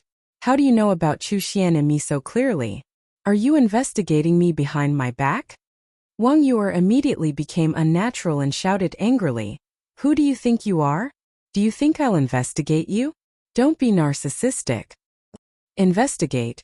Young Master Hao looked at Wang Yu in a daze and suddenly pursed his lips with a trace of playfulness. She was secretly investigating Qin Feiyong. It seemed that this sister of his was quite attentive. It also proved that his sister really fell in love with him. But she was too headstrong and didn't want to admit it. "You three go quickly." This time, the 4 guards walked over and urged him. "Why should we go?" Young Master Hao asked suspiciously. "You killed the people of the Heavenly Spiral tribe. They definitely won't let you go." "Yes, there are not many good people in the world. It's not worth it if you die here because of this. Don't hesitate. Go quickly. I'm afraid it'll be too late if you don't go now." The 4 of them advised earnestly. Young Master Hao raised his eyebrows and wanted to say something. Qin Feiyong reached out and stopped him. He looked at the 4 guards and said with a smile, "We'll leave immediately. But you 4 haven't told me what kind of person Chu Xian is." "We don't know about the current Chu Xian. But the Chu Xian in the past was not a simple character." One of the guards said. "What do you mean?" Qin Feiyong was curious. "I'll tell you a real example. I remember that before Chu Xian entered the main tower, there was a man who liked her very much. He was even willing to sacrifice himself for her without hesitation. At that time, Chu Xian seemed to like him very much. However, after Chu Xian entered the main tower, the man went to find her again. In the end, not only did he not win her back, but he was also ruthlessly driven away by Chu Xian. It was said that there was another man beside Chu Xian at that time. He seemed to be a direct descendant of a big tribe. We don't know his name, but his surname seems to be Gua. In the end, after the man who was abandoned by Chu Xian returned to the White Cloud City, he drowned his sorrows in alcohol and was depressed. One day, while he was drunk, he ran to the Heavenly Spiral tribe to reason with Chu Xian's parents. Guess what happened? Chu Xian's father actually killed him on the spot. The guards said, "What?" Qin Feiyang's gaze trembled. Without a doubt, that person with the surname Guo was definitely Guofeng. Next, he looked at the guard and asked, "Is it true?" He had met Chu Xian a few times. From those few times, she did not seem like the kind of person that the guard described. The guard said, "Basically everyone in the White Cloud City knows about it. How can it be false? It's just that everyone is too afraid of the Heavenly Spiral tribe, so no one dares to talk about it." I didn't expect it. I really didn't expect her to be such a woman. Qin Feiyang shook his head and sighed. Since everyone in the city knew about it, then it must be true. Wang Yuer glanced at him and secretly sneered. "Are you very disappointed?" "Disappointed?" Qin Feiyang shook his head and smiled. He was indeed a little disappointed, but most of all, he felt that it was not worth it for Fatso. In order to win Chu Xian's heart, Fatso could be said to have put in a lot of effort and put in a lot of effort. However, in the end it was just an illusion. "Thank you for telling me, brothers. I'll take my leave." Qin Feiyang cupped his hands and thanked the 4 guards before turning to leave. Wang Yuer and young Master Hao looked at each other and strode after him. Not long after the 3 of them left, a black-clothed old man and a dozen burly men descended above the city gate. "Greetings, Butler Chu." The pupils of the 4 guards shrank, and they hurriedly bowed in salute. This was the butler of the Heavenly Spiral tribe. The black-clothed old man said sternly, "Where's the little bastard who killed my tribesmen?" "They've already left." The 4 guards said. "Which direction did they go?" The black-clothed old man's eyes flashed with killing intent as he asked. "That way." The 4 guards pointed in the opposite direction of Qin Feiyang's group. The onlookers didn't make a sound. "You're dreaming if you think you can just walk away after killing someone from my Heavenly Spiral tribe." The black-clothed old man smiled coldly and led the dozen burly men away at lightning speed. After the black-clothed old man and his group disappeared, the 4 guards looked at each other and smiled. They looked at the surrounding crowd and waved their hands. "Hurry up and disperse, lest you attract trouble." The crowd immediately dispersed. Chapter 1078. At the same time, White Cloud City. Outside the city, on the peak of a certain mountain, Qin Feiyang stood at the edge of the cliff, looking down at the mountains and rivers below. His eyes were filled with worry.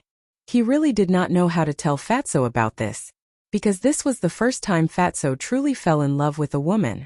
If he knew about this, it would definitely be a heavy blow to him. Young Master Hao walked up and patted Qin Feiyang's shoulder, comforting him. "Brother Mu, there are plenty of fish in the sea.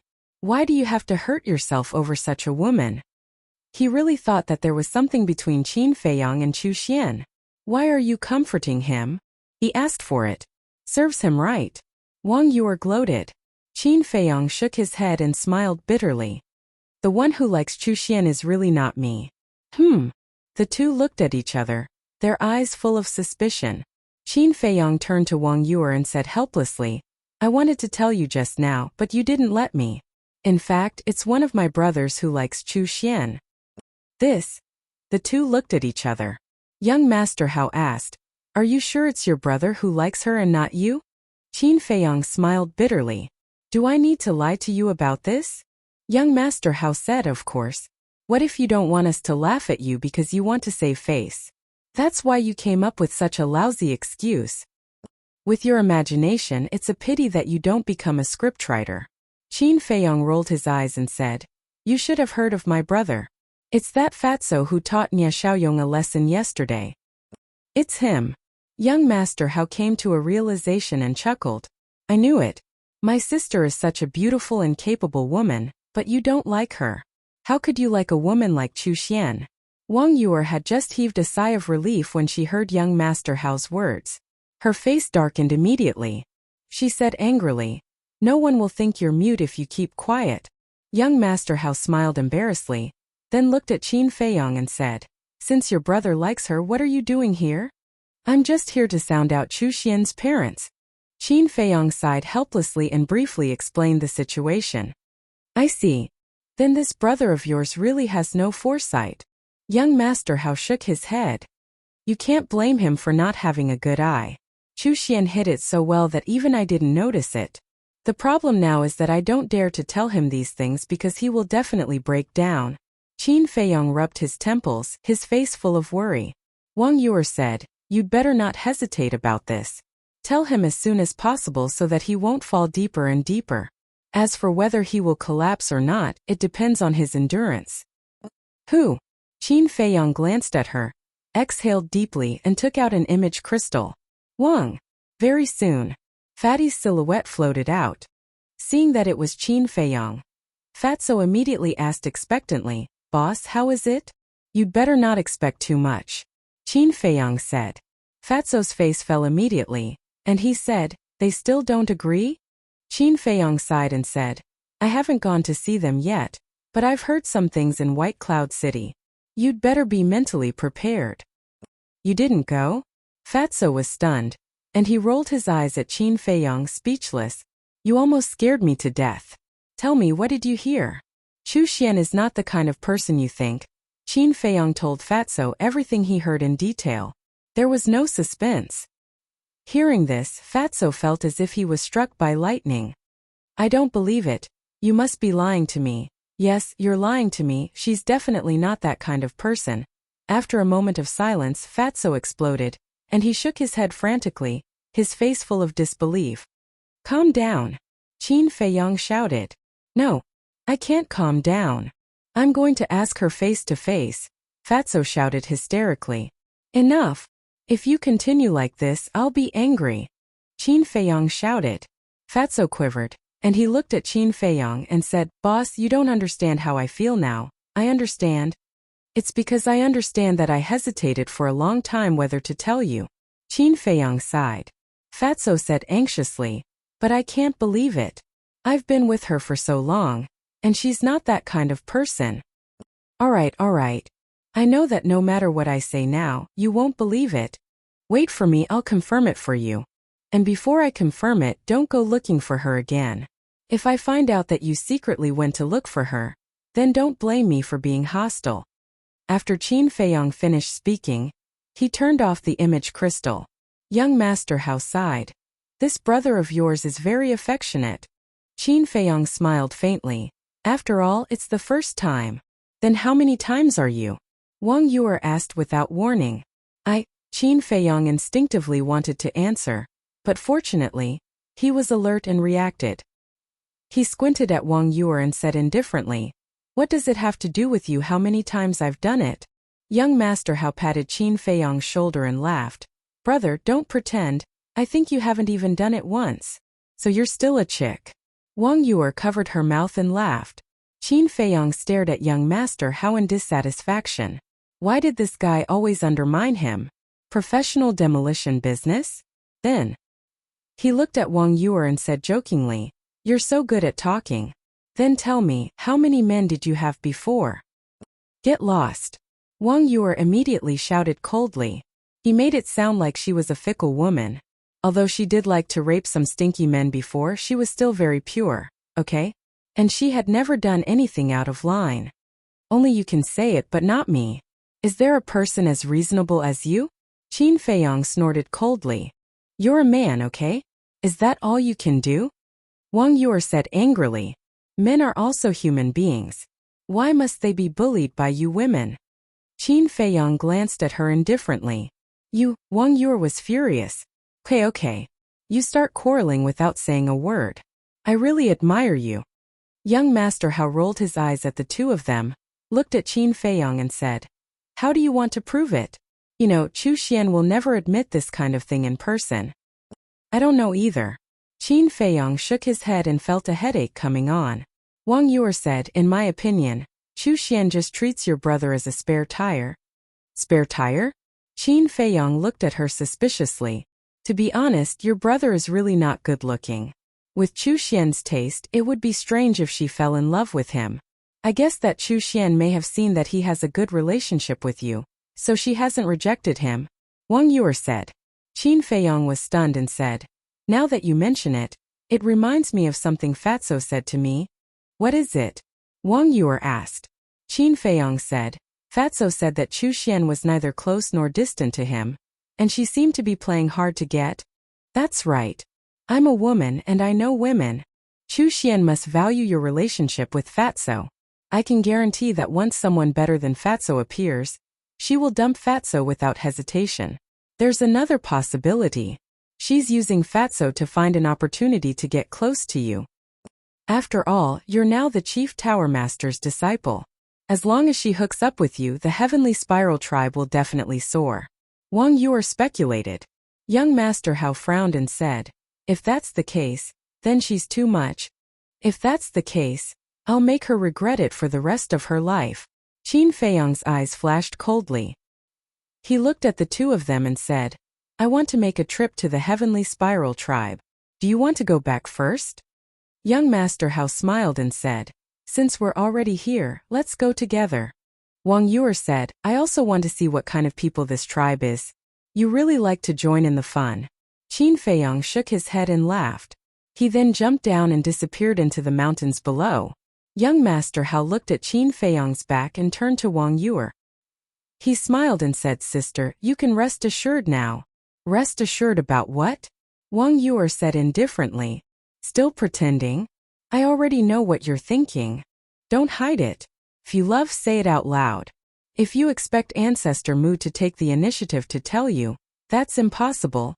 Although he's very smart in other aspects, and it wouldn't be an exaggeration to say that no one can compare to him, he's an idiot when it comes to love.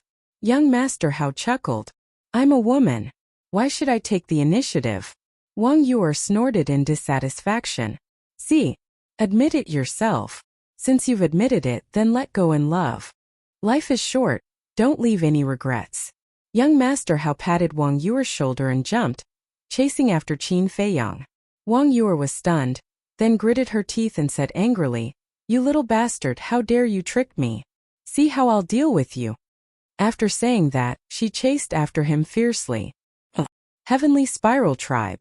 Strictly speaking, in the Central Divine Kingdom, this tribe could only be considered a small, insignificant tribe, because the entire tribe only had a few 100,000 people. The strongest one was a 9-star battle saint. However, although the Heavenly Spiral tribe was not comparable to those big tribes, its territory was still very large. Moreover, like the other super tribes, they also built a city of their own. It was just that the scale could not be compared to the cities of the other super tribes, and they did not have their own patterns. About half an hour later, Qin Feiyong and the other two stopped above a mountain ridge. They looked at the Heavenly Spiral tribe from afar, then activated the concealment technique and directly sneaked in. Although the city was not big, it was quite prosperous.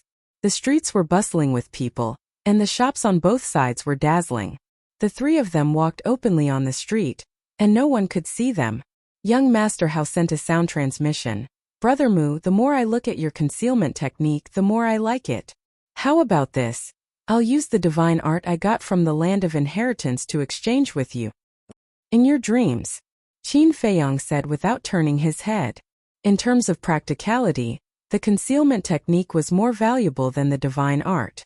Moreover, he did not lack the divine art, so there was no need to exchange it. Chapter 1079. Many tribal leaders lived in the center of the tribal city, and the Heavenly Spiral tribe was no exception, because it was a symbol of status, representing a superior status. The residence of the Heavenly Spiral tribe's leader was a huge mansion, occupying almost 1/10 of the city. It was magnificent and magnificent. The security around the mansion was very tight. It could be said that there was a sentry every 3 steps and a sentry every 7 steps. And the people guarding the mansion were basically burly men, whose cultivation was between 5-star and 9-star battle masters. If it was an ordinary person, it would be very difficult to break in. But Qin Feiyong swaggered in with young Master Hao and the other two. In a garden, young Master Hao glanced around and frowned. The mansion is so big. Where are we going to find the leader of the Heavenly Spiral Tribe? There shouldn't be many 9-star battle saints in the Heavenly Spiral Tribe. Let me sense. Wang Yuer said and then closed her eyes. No need. Qin Feiyong waved his hand and looked up at the sky above the mansion. Wang Yuer opened her eyes and looked up suspiciously, only to see an old figure appear out of thin air. It was the housekeeper who had chased them before. Seeing the housekeeper appear, young Master Hao's eyes lit up and he said with a smile, "He will definitely report to the leader of the Heavenly Spiral Tribe as soon as he comes back. We just need to follow him." Yes. Qin Feiyong nodded, waved his arm, and took young Master Hao and the other two into the sky. Whoosh! At the same time, the housekeeper glanced at the mansion and rushed to a courtyard below. Qin Feiyong and the other two followed behind him. Soon, the four of them entered the courtyard one after another. The size of the courtyard was about 500 or 600 meters. In addition to an exquisite attic, there was also a small garden with hundreds of flowers in full bloom, attracting bees and butterflies. After the housekeeper landed in the courtyard, he went straight to the attic. The attic was richly ornamented and had an ancient charm. The door was half closed and no sound could be heard. The housekeeper walked to the door and bowed. "Leader, this old servant is back. Come in." A deep voice came from inside. The housekeeper strode in. Qin Feiyong and the other two followed in silently. They immediately saw a man and a woman sitting in the hall. Both of them looked middle-aged. The man was burly and muscular. He had short black hair and was nearly 2 meters tall. He looked like a small giant. The woman was wearing a long purple dress with a golden hairpin on her head. She looked graceful and luxurious. Behind the two of them stood a purple-clothed youth. It was Chu Aotan. Seeing the butler walk in, Chu Aoyan immediately ran up and asked hurriedly, "Where is he now? Quickly bring this young master there. This young master will definitely let him taste the feeling of living a life worse than death." The butler's expression turned ugly. "What is it?" Chu Aoyan frowned. The butler sighed deeply and bowed. "Young master, this old servant is incompetent and couldn't find him." "What?" Chu Aoyan was furious. He roared in exasperation. "You've brought so many people there, but you still haven't found him. Are you all useless?" The middle-aged man frowned and shouted, "Oden, step aside." "Father." Chu Aoyan turned around and looked at the middle-aged man. His face was filled with anger. He was about to say something, but the middle-aged man glared at him, and he obediently stepped aside. The middle-aged man glanced at him and asked the butler, "What happened?" The butler said, "Perhaps he was worried that we would take revenge. When this old servant rushed to White Cloud City, he had already left." "You didn't chase after him?" the middle-aged man asked. "Yes, but we didn't see him even after a few hundred miles," the butler said. "What about the others?" the middle-aged man asked. The butler said, "We're still tracking." The middle-aged man nodded and said with a murderous aura, "If he's alive, I want to see him. If he's dead, I want to see his corpse." "Understood." The butler responded respectfully and turned to leave. The purple-clothed woman looked at the middle-aged man and asked, "Husband, should we inform little Xian?" "Inform her for what?" The middle-aged man looked at her in confusion. This person knew Aoyan's identity, but he still dared to kill the people around him in public. This is enough to show that he's not afraid of our Heavenly Spiral Tribe at all. Moreover, I've never seen this face before. He shouldn't be from this area, the purple-clothed woman said. The middle-aged man frowned and said, "Madam, do you mean that this person might be from another large tribe?" "Yes." The purple-clothed woman nodded and said, "Little Xian is knowledgeable in the main tower. If this person is really from a large tribe, she should be able to recognize him." The middle-aged man's gaze trembled and he nodded. "Madam, you're right. We do need to ask little Xian, lest we provoke someone we shouldn't." After saying that, he took out the image crystal. Young Master Hao laughed secretly. "He even knows to inquire about your identity first. It seems that although this leader of the Heavenly Spiral Tribe is domineering, he still has some awareness." Qin Feiyong said, "If he didn't have some awareness, how could the Heavenly Spiral Tribe have survived until today? I'm afraid they would have been wiped out long ago." Young Master Hao smiled. "Buzz." A moment later, Chu Xian's image appeared. The middle-aged man stood up and smiled. "Little Xian, how have you been?" His tone and attitude actually had a hint of flattery. However, facing the middle-aged man's attitude, Chu Xian didn't resist at all. Instead, she seemed to enjoy it. "I'm fine. Why did you send me a message?" Even her tone was very cold, as if she was a high and mighty empress. "There's a small matter. Not long ago your brother brought people to White Cloud City. In the end, he was blocked by a reckless person and killed many of our people. I just want to ask, do you know him?" The middle-aged man waved his hand and his battle aura surged, condensing into Qin Feiyang's disguised appearance. Chu Xian sized up the image and shook her head. "I've never seen him before. He shouldn't be anyone famous." "That's good." The middle-aged man heaved a sigh of relief and said, "Is that fatso still harassing you?" Qin Feiyang's eyes flashed and he took out the image crystal. At the same time, Chu Xian frowned slightly and said, "Speaking of this, I'm quite puzzled." "What's wrong?" the middle-aged man asked. Chu Xian said in the past, he would come to me on time every morning to please me. But these 2 days, he hasn't come to me even once. Fatso had been watching Li Yin these 2 days. Of course, it was impossible for him to go to her. Why is that? Has he given up? The middle-aged man was suspicious.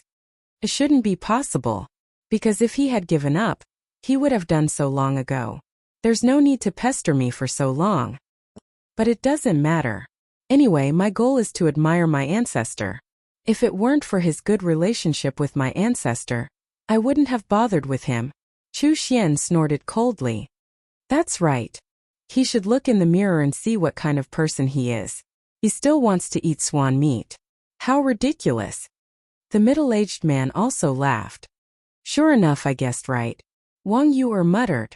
This woman is not simple. She was with Guofeng before. She must have coveted Guofeng's family background. Young Master Hao sighed. This woman's scheming was simply terrifying. At the same time, Qin Feiyang's eyes were also surging with cold light. Hu Chu Xian had nothing to do with him. But since she dared to use fatso, she could never be forgiven. Chu Xian looked at the middle-aged man and said, "Is there anything else?" "No." The middle-aged man shook his head. Before his voice died away, Chu Xian's virtual image dissipated. She didn't even say a word of farewell, looking extremely arrogant and indifferent. Wang Yuer said in disgust, "This woman is really disgusting. Although this family wasn't anything good as children, shouldn't they respect their parents?"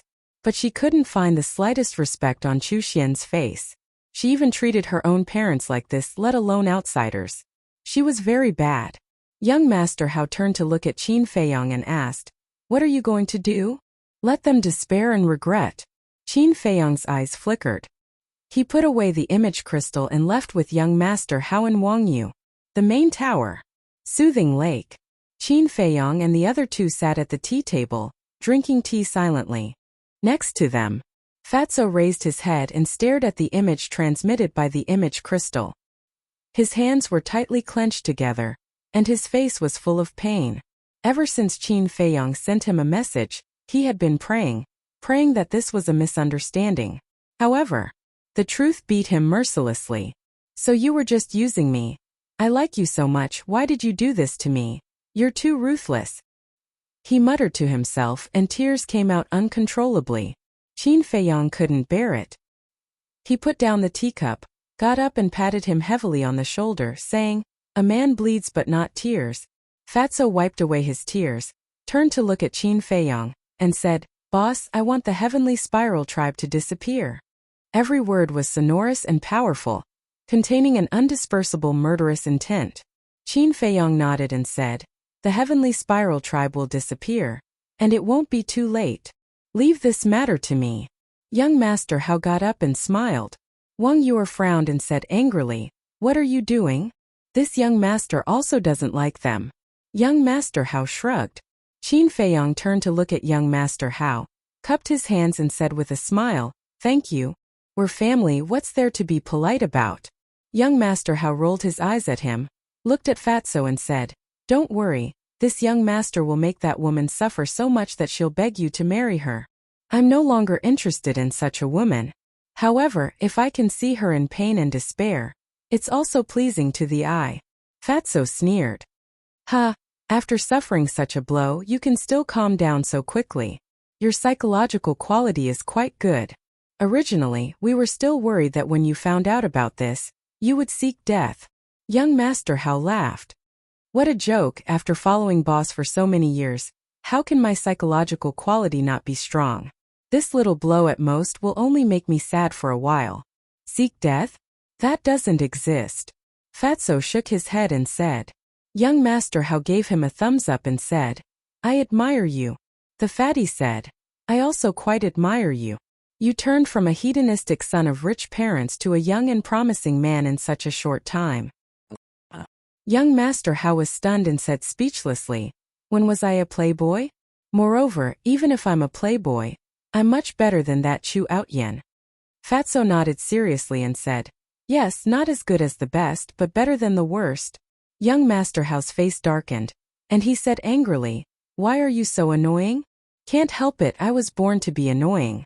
Fatso touched his chin and chuckled. Seeing that Fatso was not ashamed but proud, young Master Hao was speechless for a moment and could only helplessly shake his head.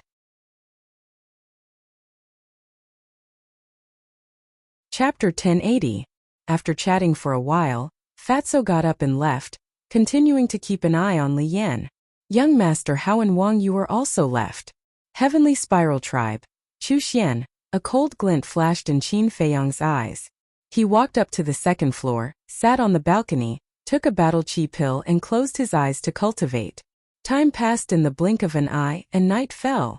Heavenly Spiral Tribe. The Heavenly Spiral Tribe's leader sat on a throne made of gold, looking down at the steward standing below. He said angrily, it's been a day, and you still haven't found him. What's the point of me keeping you? Leader, please calm down. I've really tried my best. The steward quickly knelt on the ground, his face full of fear. The Heavenly Spiral Tribe's leader said, don't say I didn't give you a chance. I'll give you one more night. If you still haven't found that person's whereabouts by tomorrow morning, you can come back with your head. The steward's eyes were also burning with anger. He looked up at the Heavenly Spiral Tribe's leader and said, then you'd better kill me now. How dare you? The Heavenly Spiral Tribe's leader was furious. The steward said, I'm not being presumptuous. I just don't want to do something meaningless. The Heavenly Spiral Tribe's leader shouted, he killed our tribesman, and I asked you to find him. You call that meaningless? That's right. I also want to find him and avenge our dead tribesman. But we don't know who he is, nor do we know his name. We don't even know where he came from. How do you expect me to find him? The steward said. Is that your excuse? The Heavenly Spiral Tribe's leader's face was dark. The steward shook his head and said, I'm not looking for an excuse. I'm just stating the truth. How dare you talk back to me? The Heavenly Spiral Tribe's leader suddenly stood up and landed in front of the steward. He grabbed the steward's neck and twisted it. He said with a sinister smile, do you really think I don't dare to kill you? It's my honor to die in the leader's hands. But before I die, I'd like to give you a piece of advice. This advice is something I've always wanted to say but didn't dare to say. Don't be so domineering and spoiling young Master Outyen, or our Heavenly Spiral Tribe will be destroyed by you sooner or later. The butler said expressionlessly. How dare you curse our tribe? You're courting death. The leader of the Heavenly Spiral Tribe gritted his teeth as killing intent shot out from his eyes. Where is the leader of the Heavenly Spiral Tribe? However, just as the Heavenly Spiral Tribe's leader's killing intent surged, a cold voice rang out above the tribe. The Heavenly Spiral Tribe's leader raised his eyebrows and looked at the steward. Count yourself lucky. I'll let you off today. Go reflect on your mistakes. After saying that, he threw the housekeeper to the ground as if he was throwing trash. After the steward came back to his senses, he immediately knelt in front of the middle-aged man and said, Sir, our leader had eyes but failed to recognize Mount Tai. Please have mercy. Yes. This lowly one was blind. This lowly one deserves to die. Please have mercy, sir. The Heavenly Spiral Tribe's leader shuddered and quickly knelt down and begged. The middle-aged man said, Then answer me now. Do I have the qualifications and ability to know what's going on in the main tower? Yes, yes, yes. The Heavenly Spiral Tribe's leader nodded repeatedly, his eyes full of horror. The middle-aged man put away the Divine Envoy token and sneered. I heard from young master how that your Heavenly Spiral Tribe is arrogant. First I didn't believe it. How arrogant can a small tribe be? But I didn't expect it to be true. Young master, how? The Heavenly Spiral Tribe's leader's eyes trembled. Who didn't know young master how? Could it be that the person this person was talking about was young master how? That's right. You've angered young master how. You have 3 days to leave the Central Divine Kingdom, the middle-aged man said. Where to?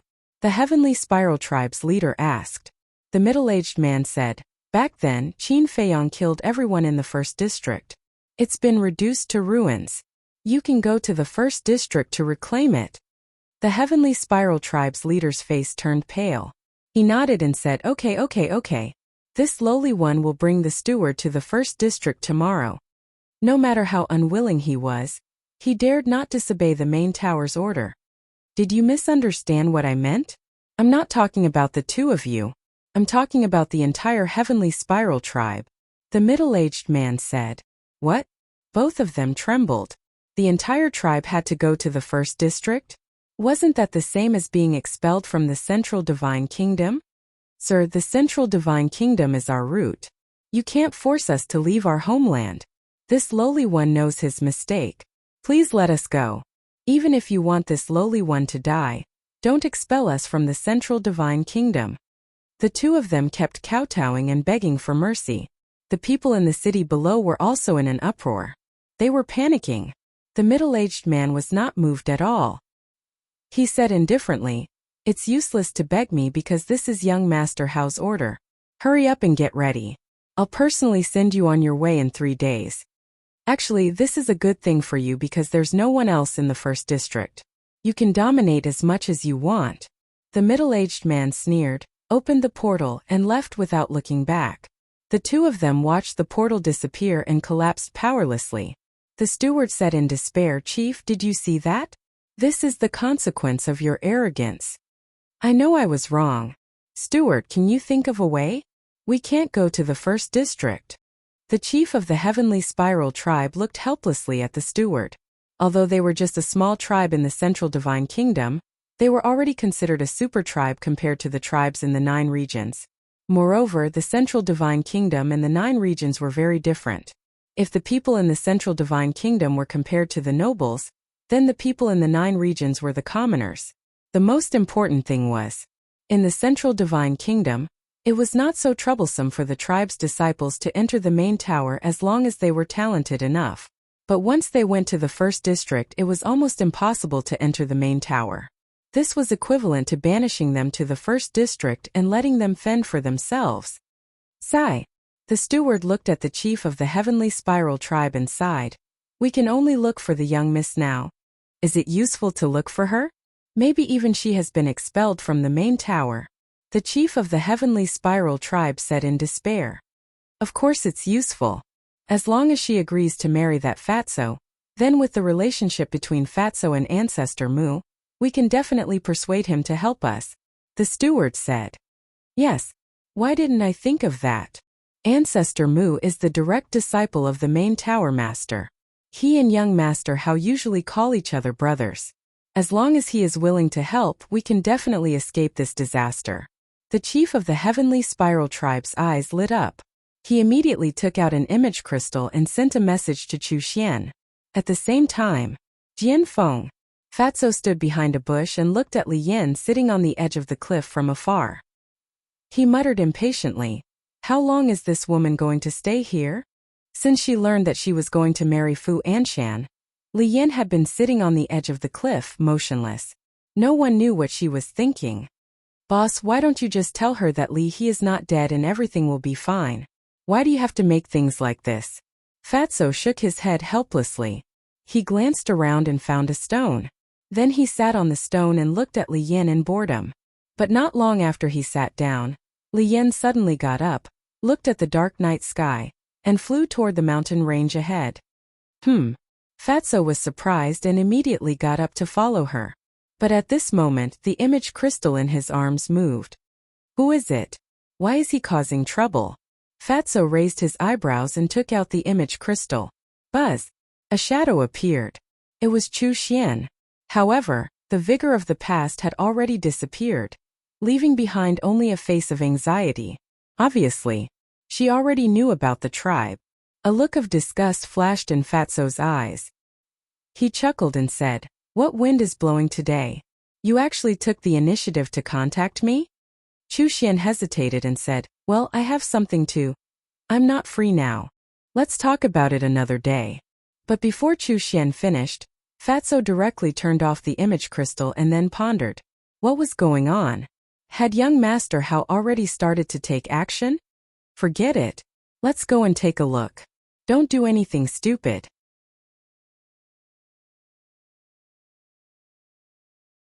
Chapter 1081. The night was as dark as ink. Fatso followed behind Li Yan and continued to rush into the depths of the mountain range. Where is she going? If they continued to go deeper, they would reach the sacred ground. There were rules in the main tower and ordinary disciples were not allowed to enter the sacred ground. After an unknown period of time, suddenly, Li Yan stopped and looked down at the mountain stream below. Fatso looked down suspiciously and saw a pool of water below.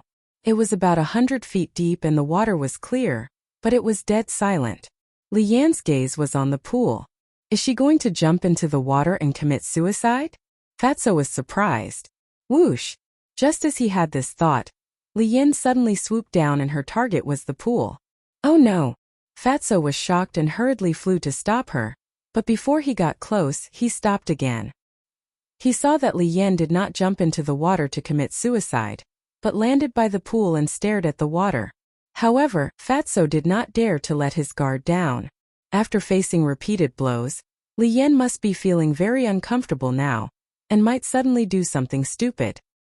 He quietly landed in the woods by the pool and hid in the dark, staring at Li Yan. "Xiaobai, I'm here." Suddenly, Li Yan spoke softly to the pool and a smile appeared on her face. "Xiaobai." Fatso was slightly stunned and glanced at the water. Who was she talking to? Splash. Not long after she finished speaking, the water suddenly rippled. Whoosh! The next moment, a white stream of light rushed out of the water and landed in front of Li Yan. It was a small thing that looked like a snake and was only about the length of a chopstick. It was as white as jade and emitted a hazy glow in the night. No way! Looking at the little thing, Fatso was dumbfounded. On the little thing's head he saw a white horn. It was like white jade, sparkling and translucent. And under its abdomen, Fatso also saw 4 claws. Her 2 black eyes were as bright as gems, and they were very attractive. It's actually little white dragon. Am I fucking seeing things? Fatso's face was filled with disbelief. He rubbed his eyes hard and looked at the little thing again. I'm not seeing things. It really is little white dragon. Fatso's gaze trembled, his eyes filled with shock. The divine dragon was something that only existed in legends, but he did not expect it to really exist in this world. Li Yan stretched out her slender arm and stroked the little white dragon's head. She smiled and said, "Little white, I haven't seen you for a few days. Did you miss me?" "Yayai." The little white dragon cried out softly as it rubbed its little head against Li Yan's palm, seemingly enjoying Li Yan's touch. Unbelievable. This woman actually has a little white dragon by her side. Fatso mumbled, his eyes shining brightly. The divine dragon was the king of all beasts. Anyone who saw it would be moved. Li Yan held little white dragon in her hands like a mother. Her eyes were full of love as she asked, "Little white, it's been so long. Why can't you speak?" The gigolo looked at Li Yan innocently, shook his little head, and made a very helpless expression. What a cute little thing.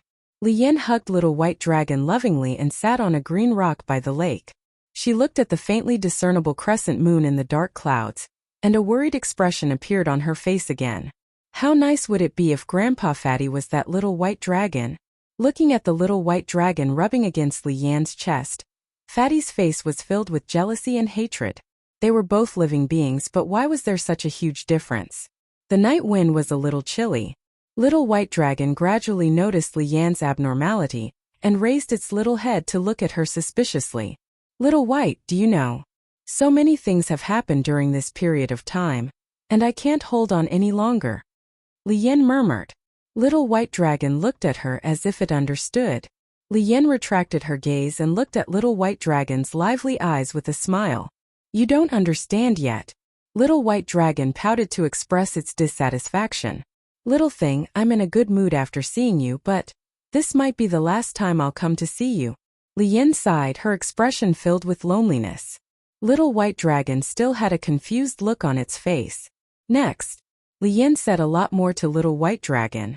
Time passed bit by bit. Soon, the horizon began to turn white, and the sun slowly rose. Lian looked at the morning sun, her face withered like a flower, exuding a kind of sad beauty. Sigh. She let out a long sigh, picked up Little White Dragon and laughed. Little thing, I really can't bear to part with you. But in this world, there is no banquet that doesn't end. You have to live well because you're different from me. My fate has already been decided. But you, one day in the future, the world will worship you as a god.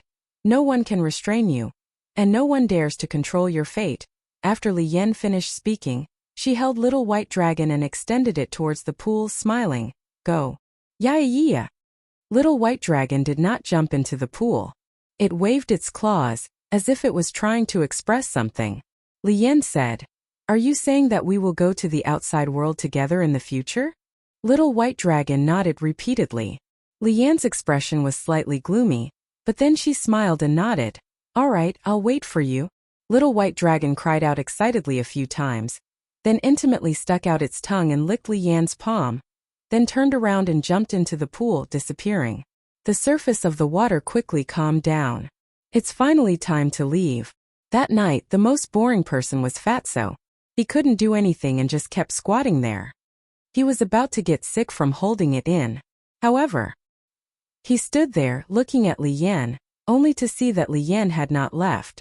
What else do you want to do? Fatso gradually frowned. Suddenly, Lian took out a dagger from her cosmos bag. Fatso's pupils shrank, and he immediately became alert. Father, mother, I'm sorry. I can't marry an old man, grandfather. Yen is here to accompany you. Lian muttered to herself, held the dagger, and stabbed it towards her heart. Damn it.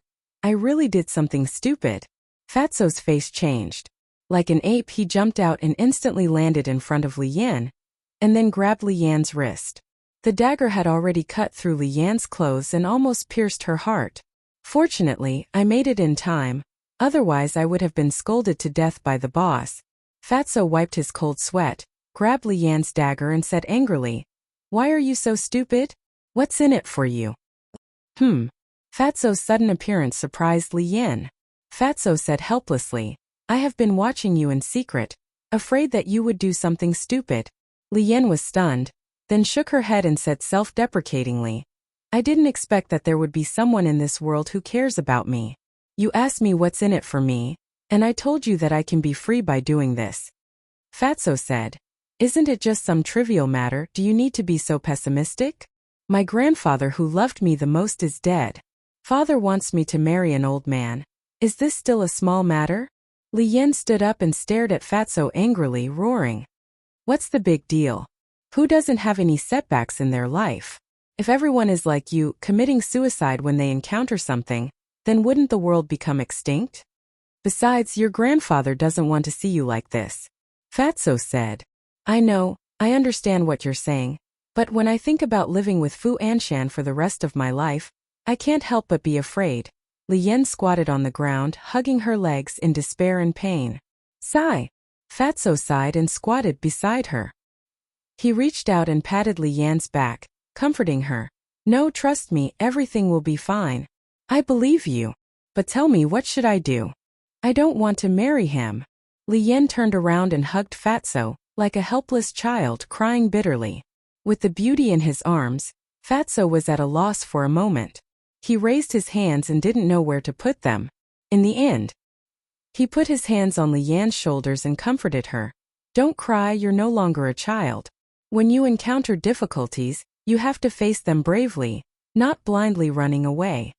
When Lian heard this, she pushed Fatso away and sneered. Anyone can say these words, you won't understand my current mood. I don't understand?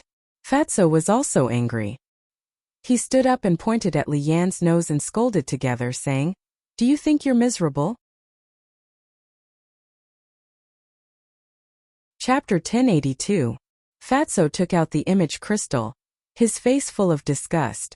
That night, the image crystal rang at least a dozen times, but he did not respond once, because he knew that it must be Chu Xian who sent him a message. "What are you doing?" Li Yan looked at him suspiciously. "It should be a message from Chu Xian. I don't want to see her anymore." After Fatso finished speaking, he put away the image crystal. Li Yan said suspiciously, "Since she is using you, why did she take the initiative to send you a message? What happened between you two?" Fatso's heart skipped a beat. If he told Li Yan about him, he might be able to distract her. He coughed dryly and asked, "Do you really want to know?" Li Yan pursed her lips and said, "If you want to tell me, I'll listen. If you don't want to, I won't force you." "So unique?" Fatso was stunned and shook his head with a wry smile. "It's like this." Just as Fatso was telling Li Yan, on the other side of the martial artist mountain range, Chu Xian was walking back and forth in her cave abode, her face full of anxiety. "What's going on with this disgusting fat pig? I've sent him so many messages but he didn't respond to me?" She didn't realize that Fatso had seen through her conspiracy and still had an unapproachable attitude. "I don't believe that he can really ignore my existence." She took out the image crystal again and sent a message to Fatso. Beside the pool, Fatso finished the whole story in a few words. After listening, Li Yan suddenly realized and said, "In that case, young Master Hao has already set out to deal with the Heavenly Jade tribe. Now Chu Xian is looking for you, not because she has changed her mind, but because she wants you to help her." "That's right." Fatso nodded. Li Yan shook her head and sighed. This woman's scheming is indeed a little scary, but she's also caught in her own trap. Buzz! At this moment, Fatso's image crystal rang again. Fatso raised his eyebrows and said impatiently, "It must be her again. Don't worry, I'll go back with you." Li Yan nodded. Fatso also secretly heaved a sigh of relief. Finally, this problem was solved. He believed that Li Yan would not do anything stupid in the future. But after taking 2 steps, Li Yan stopped again. "Don't tell me you haven't thought it through?" Fatso's eyelids twitched as he looked at her nervously. Li Yan rolled her eyes and faintly sighed. "Don't worry, I won't take things too hard. I'm just thinking, should I anger that Chu Xian a little?" "How?" Fatso was suspicious. Li Yan pondered for a moment, and a sly look flashed in her eyes. She smiled and said, "You respond to her first." "All right." Fatso took out an image crystal and infused his battle aura into it. Wang! The next moment, Chu Xian's shadow appeared. When she saw Li Yan next to Fatso, she immediately raised her eyebrows, then looked at Fatso and said, "What's the matter with you? I've been sending you messages since last night, but you haven't replied to me?" Fatso was about to speak. Li Yan suddenly stepped forward and hugged Fatso's arm, looking extremely intimate. She looked at Chu Xian and said, "He was with me last night, of course he didn't have time to care about you." Fatso was stunned. This was too unexpected. He had thought of many possibilities, but he did not expect Li Yan to use such a method to anger Chu Xian. But it was quite interesting. At the same time, Chu Xian's face turned green. It was not easy for her to put down her face and take the initiative to look for this damn fat pig. But she did not expect that he had already hooked up with another woman. "Give me an explanation." Chu Xian's face was a little ferocious. "Lord Fatty can be with whomever he likes. Why should I explain myself to you? Who are you?" Fatso sneered. Chu Xian's body trembled, and she looked at Fatso as if looking at a stranger, and said, "Did you lie to me before?" "I didn't lie to you. At that time I really liked you, but suddenly I found a better woman than you." Fatso hugged Li Yan's slender waist and was extremely proud. "Don't go too far." Feeling Fatso's big hands, Li Yan secretly glared at him. Fatty snickered. "It's just acting. Of course we have to make it look good." Li Yan's face darkened, and she looked at Chu Xian with a forced smile and said, "Is there anything else? If not, please don't harass us again in the future." "What should I do?" Chu Xian panicked. If she did not deal with Fatso, how could she persuade Ancestor Mu to help her? "Do you have anything else?" Li Yan urged impatiently. Fatso looked down at Li Yan and said with a smile, Sister Yan, why are you talking so much nonsense with an unrelated person? Ignore her, let's go on a date. With that, Fatso was ready to turn off the image crystal. Wait. Chu Xian hurriedly reached out and looked at Fatso. I like you too. Let's be together. You like me? The fatty grinned and said, I'm someone who doesn't have a good figure or strength. When did I become so popular? Chu Xian said, I don't care about that, as long as you treat me sincerely. Still pretending? Fatso sneered secretly and shook his head. I'm sorry, you and I are in the past. Now, I only have Sister Yan in my heart. I only have you in my heart too. Li Yan was also very cooperative and looked at Fatso affectionately. Looking at the two of them who were full of affection, Chu Xian was furious and shouted hysterically, You heartless bastard, I misjudged you. She was starting to play the bitter game. I'm heartless? Tell me honestly, during this period of time, when have I not been like a mangy dog around you all day? But what about you? Have you ever looked at me in the eye? That's right. You're beautiful and have a good temperament. You're unattainable. I'm a fat man with a big head and big ears. I'm not worthy of you. You feel embarrassed to be with me. Since that's the case, why did you come to me? Fatso sneered. Chu Xian's face was green and red. Fatty's words were like loud and clear slaps, mercilessly slapping her face. Not only did it hurt her self-esteem, but it also trampled on her until she was scarred. But now, she could only endure. She looked at Fatso in disappointment and said, Can't you see? I was testing you, but I didn't expect you to be so weak. Test? Fatso sneered and said, What about your parents? They came here in person to test me too? This woman was really shameless to the extreme. Why didn't he realize it before? Yes. We are all testing you. Let's cut the crap. I'll ask you one last time. Do you really want to be with her? Do you think she's really with you because she likes you? Chu Xian sneered. Fatso hugged Li Yan in his arms and said playfully, Then why do you think Sister Yan'er is with Fat Lord? Chu Xian sneered and said, I don't dare to talk nonsense, but it should have something to do with Ancestor Mu. The meaning behind his words was obvious. He was saying that Li Yan was using the fatty. A thief calling a thief? Fatso was stunned. Li Yan was also angry.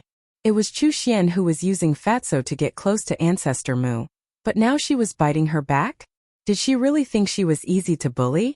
Li Yan looked at Chu Xian mockingly and said lightly, I'm not like some people who are two-faced and only care about profits. The man I want doesn't need to be strong, handsome, or have a strong family background. As long as we get along well, it's fine. Maybe in your eyes, Fatso is useless, but in my eyes, he is my treasure and no one can replace him. Fatso, am I right? After Li Yan finished speaking, she looked at Fatso and asked, Yes, yes, yes. Fatso nodded repeatedly. Although he knew that it was just an act, he couldn't help but straighten his back and be in high spirits when he heard Li Yan's words. You adulterous couple, just wait and see. Chu Xian's eyes were ferocious. This was the first time in her life that she had been humiliated like this. Not only did she hate Fatso, but she also hated Li Yan. Let me tell you, you can scold me, but don't scold Sister Yan'er. If I hear you scold her again, don't blame me for being ruthless. Fatso's eyes were cold and flickering. Good, very good. Damn Fatso, remember this. You humiliated me today, and I won't let it go just like that. Chu Xian was about to go crazy. She spat out a few words before her shadow disappeared. Haha, Fatso suddenly laughed. Li Yan was also smiling, but when she found that Fatso hadn't let go, her face darkened and she said, How long are you going to hold on to me? Fatso was stunned and quickly withdrew his arm. He smiled embarrassedly and said, Sorry, I was too immersed in the act. Li Yan stared at him speechlessly and asked, Are you happy now? Yes. The resentment that has been accumulating for a few days is finally gone. I can start a new life. Thank you. Fatso looked at Li Yan gratefully. Li Yan said, It's okay. Just treat it as returning the favor of saving my life. Fatso rubbed his head and laughed foolishly. Li Yan rolled her eyes at him, and her expression became lonely again.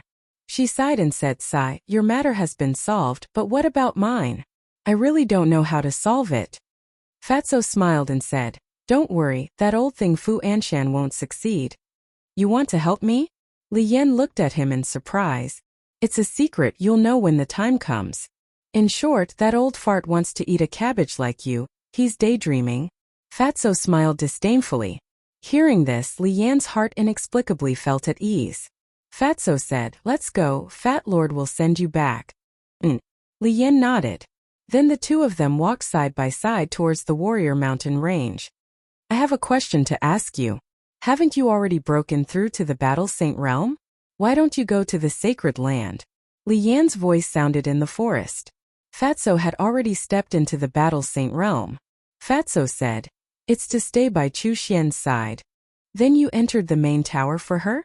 Li Yan asked again. Yes. Fatso sighed deeply. Then you're really stupid. Li Yan despised him. How would I know that she's such a person? Fatso said helplessly.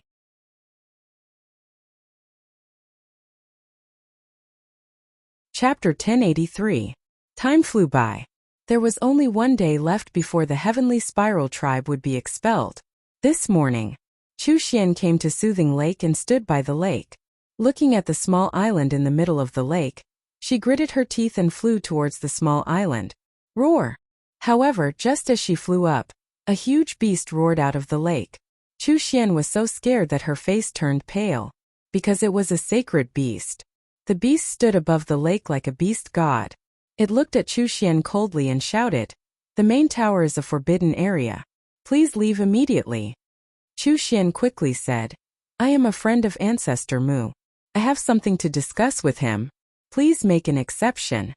The beast said, since you are a friend of Ancestor Mu, why don't you send him a message directly? Chu Xian said, I haven't had the time to establish a contract with him. How can you be considered a friend without establishing a contract? Do you think I am one of those beasts that have yet to develop intelligence? Get lost immediately. The beast shouted, its huge eyes flashing fiercely. Chu Xian said anxiously, we are really friends. If you don't believe me, you can ask him. The beast looked at her suspiciously and asked, what is your name? Chu Xian. Chu Xian said, all right, wait here. I'll go and ask him. After saying that, the beast flew towards the small island. Thank you.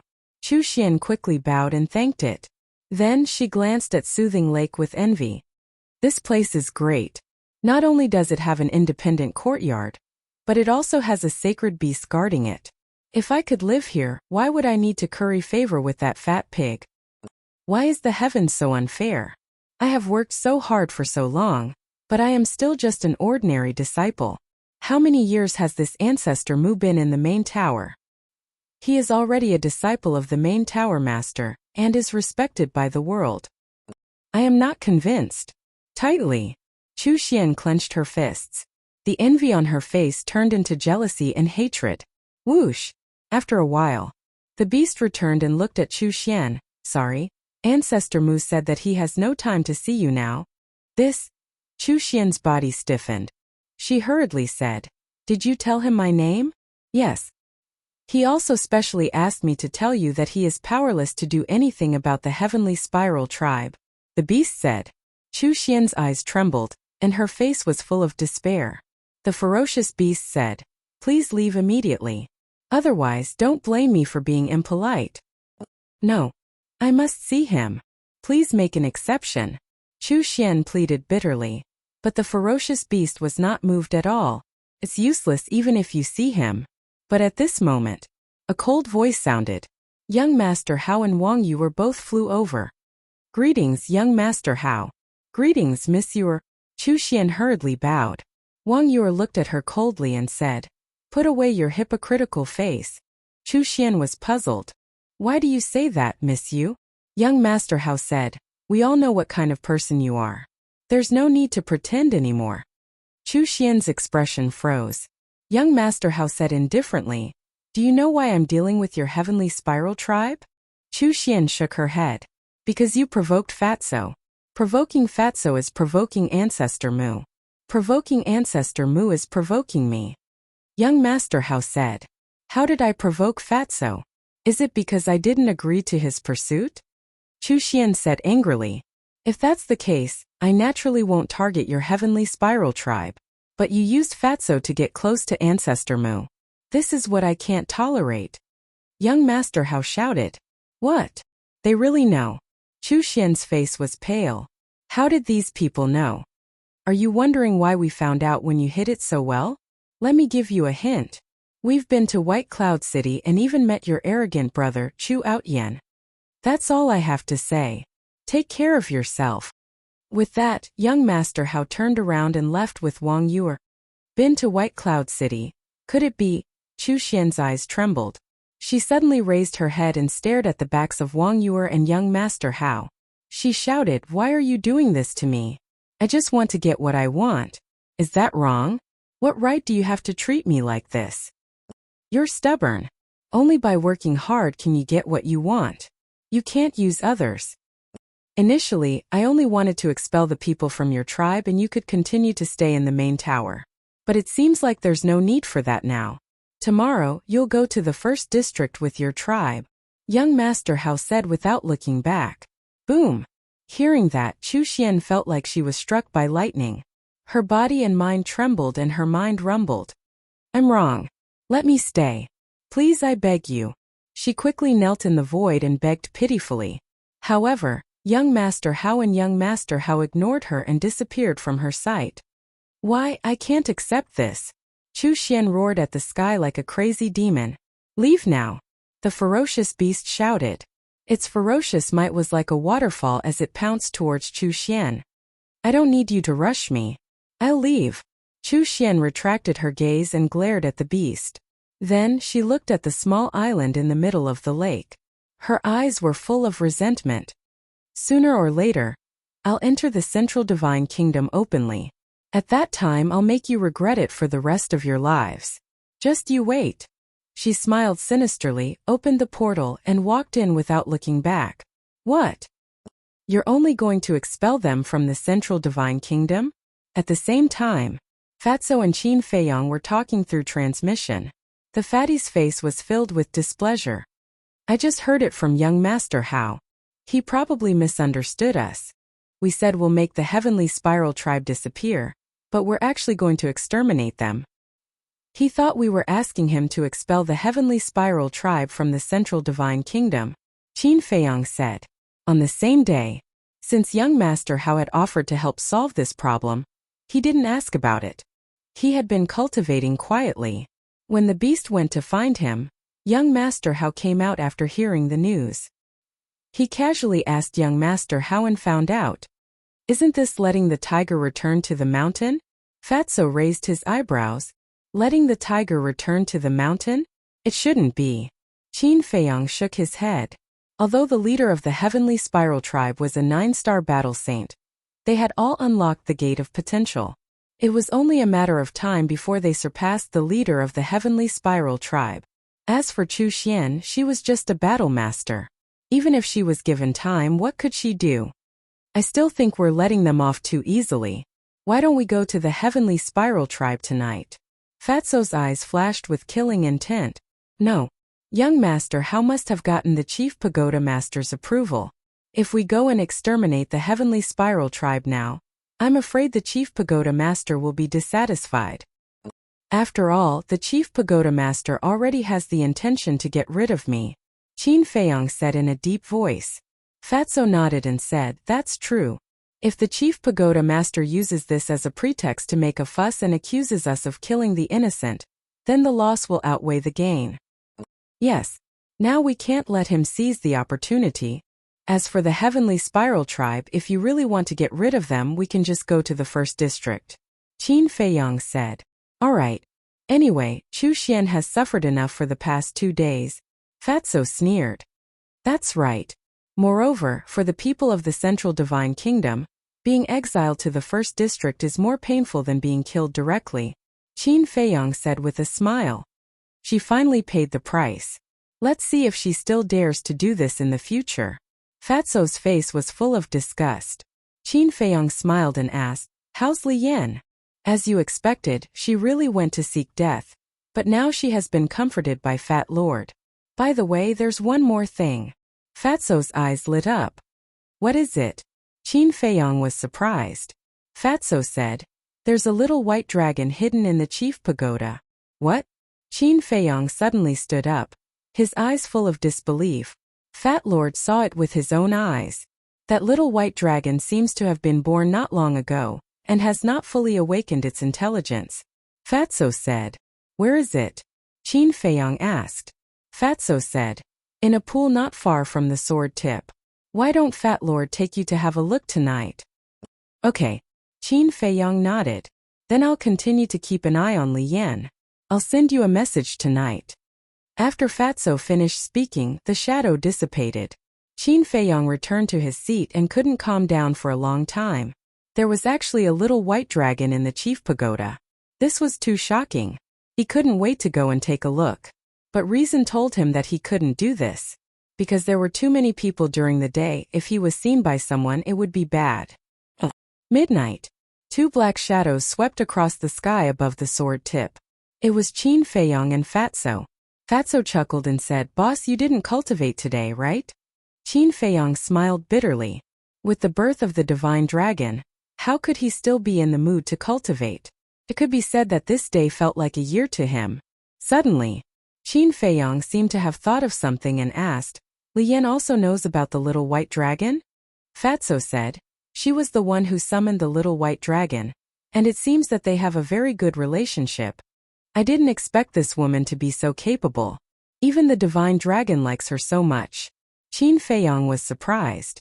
Fatso laughed. This means that she is kind-hearted. That's right.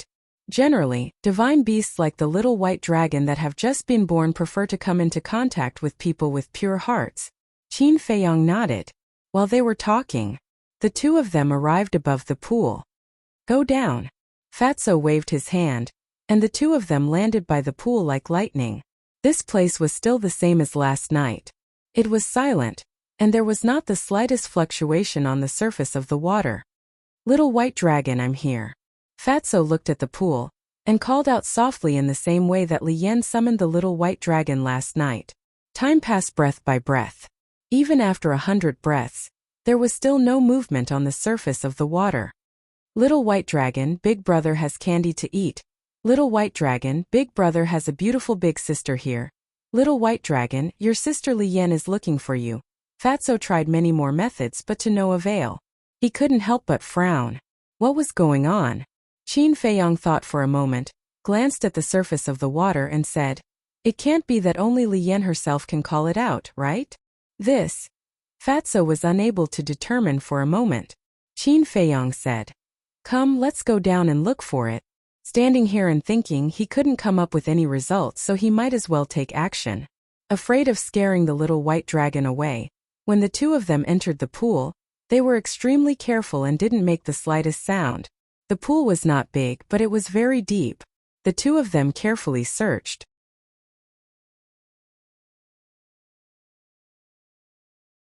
Chapter 1084. After about 500 to 600 breaths, the two of them finally sank to the bottom of the lake. However, at the bottom of the lake, other than the dried leaves and mud that had accumulated for countless years, there was no trace of little white dragon. Fatso was secretly annoyed. Strange, it's clearly here. Why can't I find it? Qin Feiyong's eyes flickered. Suddenly, with a wave of his hand, Wolf King, Winged Snow Eagle, Black Dragon Snake, Pangolin, Lu Hong Viper and Dan Wangkai appeared one after another. Qin Feiyong looked at everyone and said, You guys heard it from the castle, right? Hurry and help find it. All right. Everyone nodded and immediately took action. Time passed.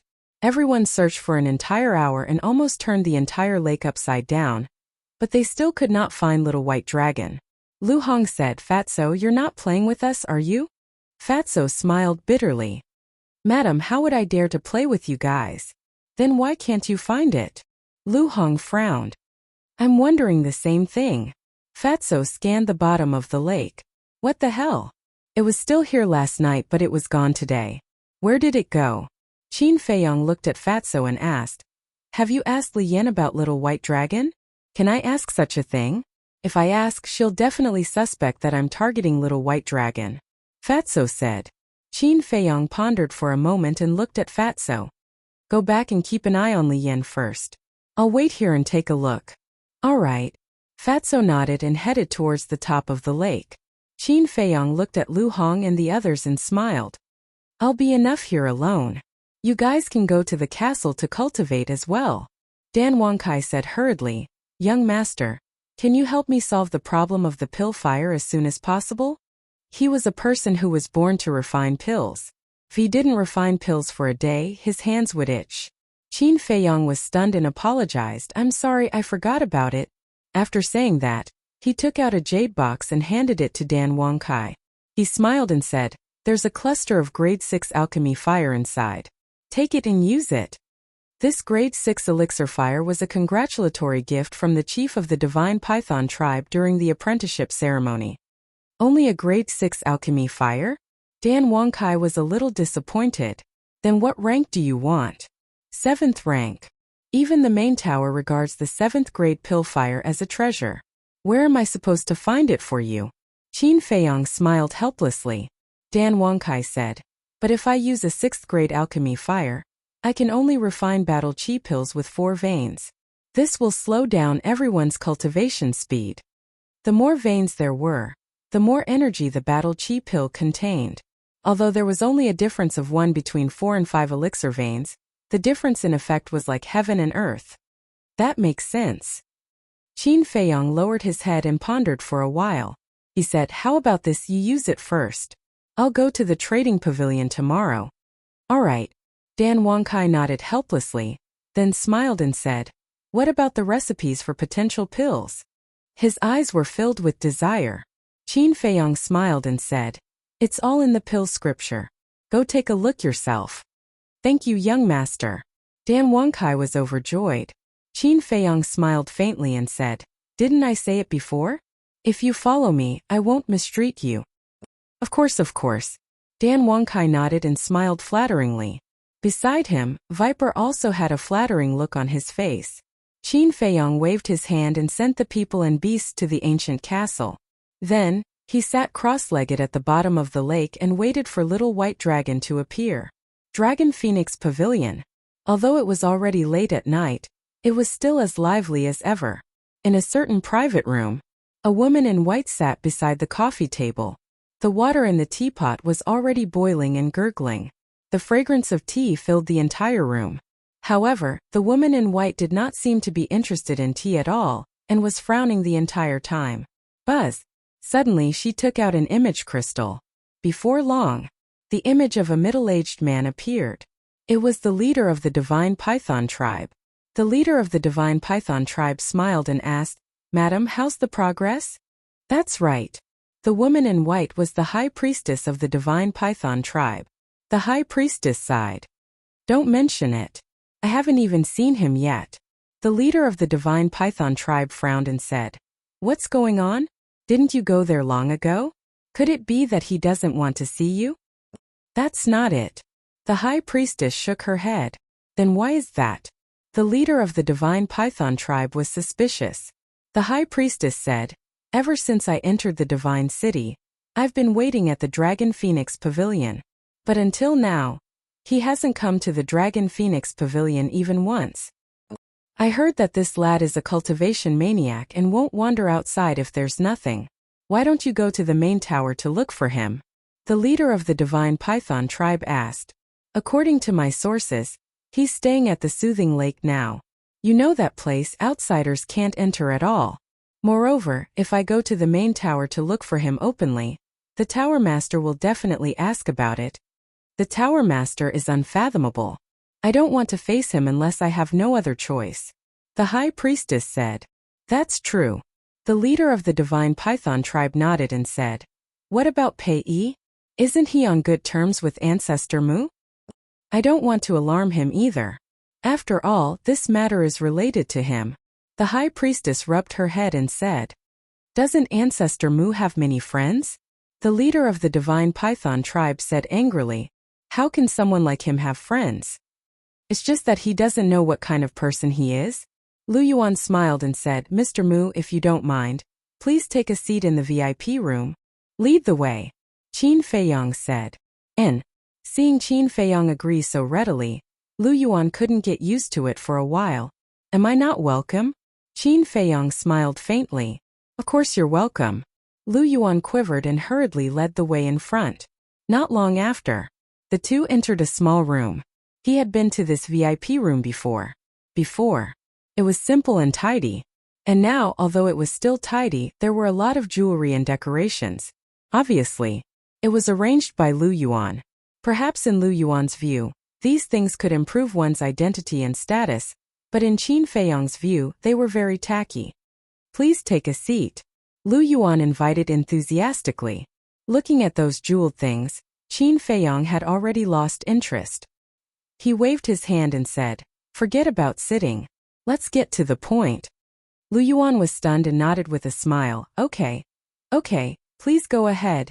Qin Feiyong said. I need a cluster of alchemy fire.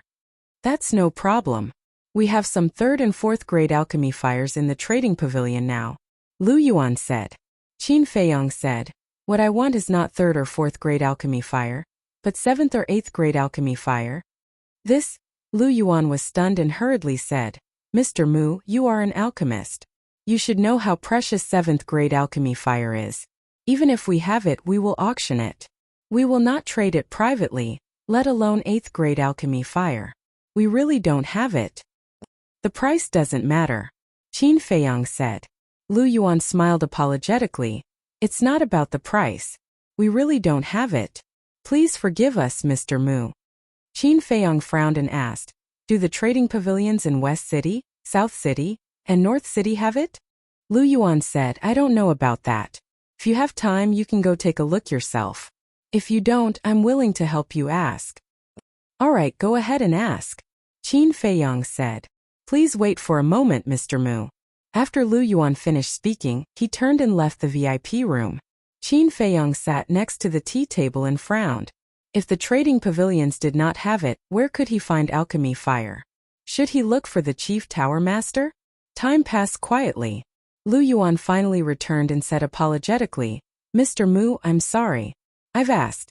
They don't have 7th or 8th grade alchemy fires. They do have 6th grade alchemy fires, but I don't know if Mr. Mu. Qin Feiyong stood up and said, forget about the 6th grade alchemy fire. Since they don't have it, I won't bother you anymore. Goodbye. Take care, Mr. Mu.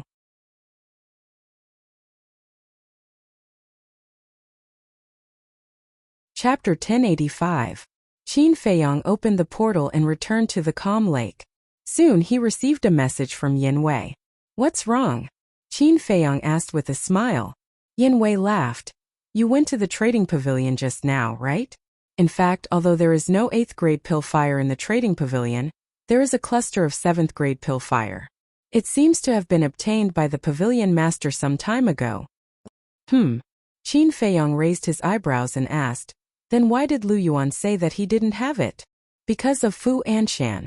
Fu Anshan has already told Lu Yuan and the others that as long as you go to the trading pavilion, they will say that they don't have it. Of course, if it was in the past, Lu Yuan and the others would definitely not listen to him. But now, the matter of Fu Anshan inheriting the position of deputy pavilion master has been decided, and they don't dare to go against Fu Anshan anymore. In other words, the stewards of the 4 major districts are suppressing you in disguise. Yin Wei said. This old thing still doesn't know how to stop? Qin Feiyong's eyes were filled with anger. Stop? You're thinking too much. He's still proud of himself. Yin Wei said playfully. Then I'd like to see how long he can be proud of himself.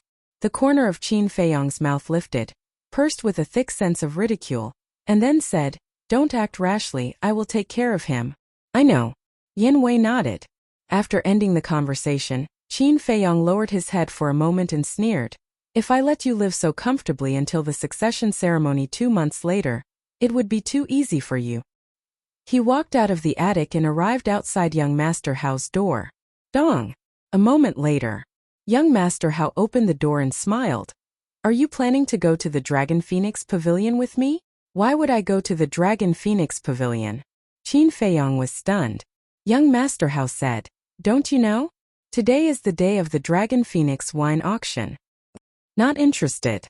Qin Feiyong shook his head. Then why are you looking for me? Young Master Hao was suspicious.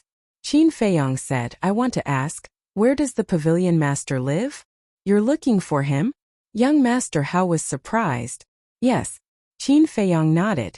Young Master Hao's eyes brightened as he asked, Why are you looking for him? Is there something interesting? Qin Feiyong smiled and said, You can say that. How about it? Are you interested in going together? Young Master Hao hesitated for a moment, then shook his head and said, Forget it, I'll still go to the Dragon Phoenix Pavilion. That old man lives outside the city. If you go west with your speed, you'll see a huge valley in about an hour. He lives in that valley. All right. Then I'll go. I also wish you the best and see the true appearance of the young lady of the Dragon Phoenix Pavilion. Qin Feiyong said with a smile. True appearance. Young Master Hao shook his head and sighed. It's good enough to see her. Qin Feiyong looked at him. Young Master Hao's perseverance in this aspect was quite good.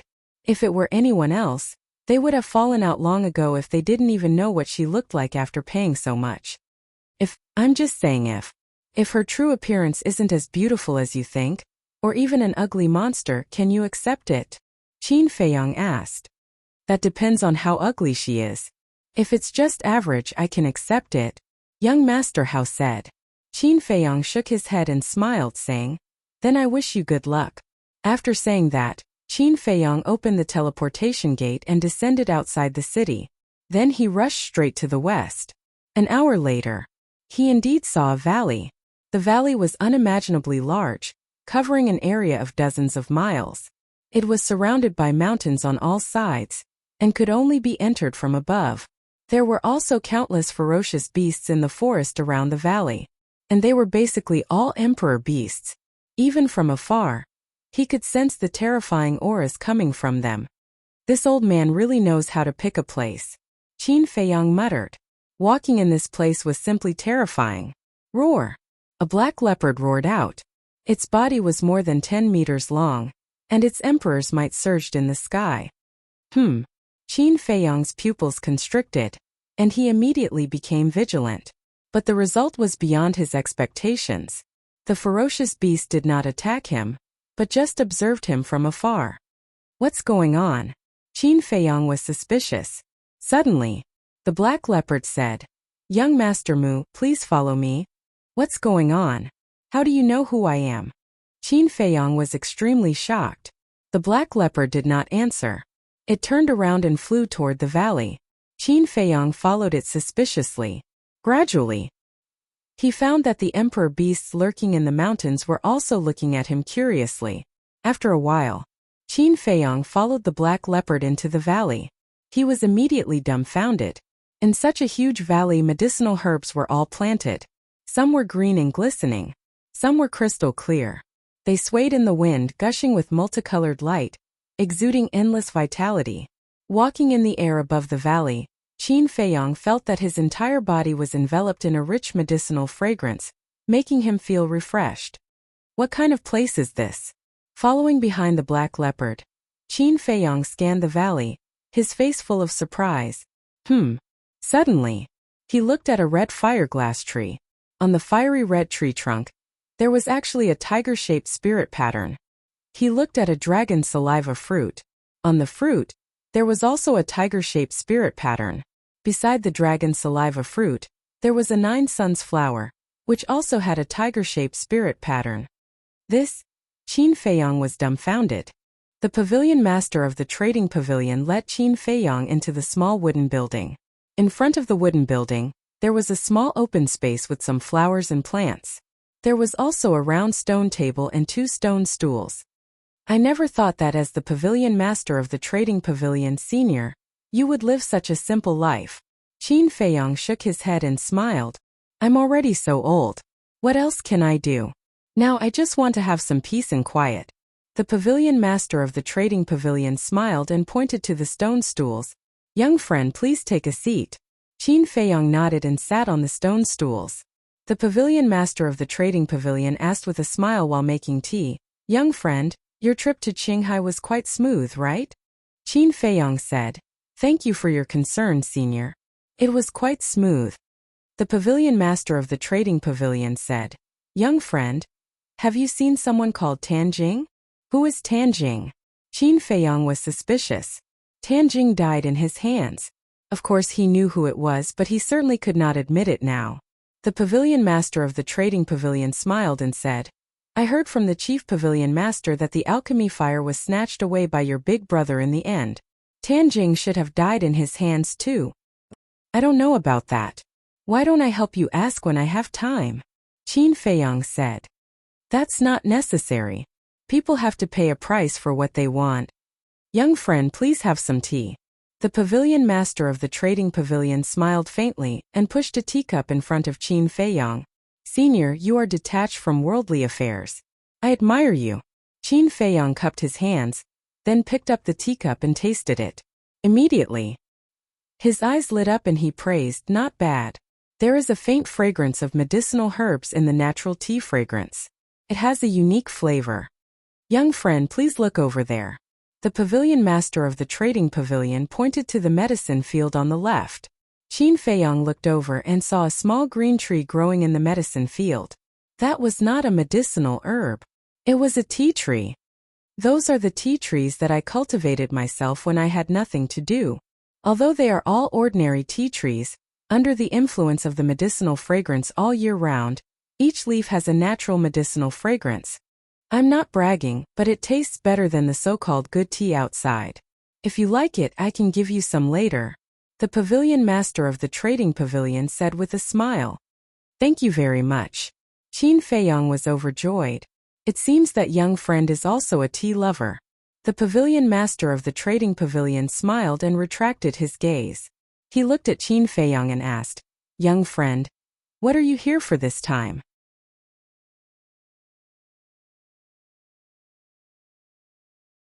Chapter 1086. The master of the trading pavilion looked down at the Juku Yellow Dragon elixir suspiciously. Immediately, he looked at Qin Feiyang in surprise and said, Isn't this the Juku Yellow Dragon elixir? Yes. Qin Feiyang nodded. The master of the trading pavilion said suspiciously, Why did you take out this elixir? Did you think that the auction price was too high? Do you want to return it now? Return it? Qin Feiyang was stunned. What did that mean? Young friend, we have a rule in the trading pavilion. Once something is sold, it can't be returned.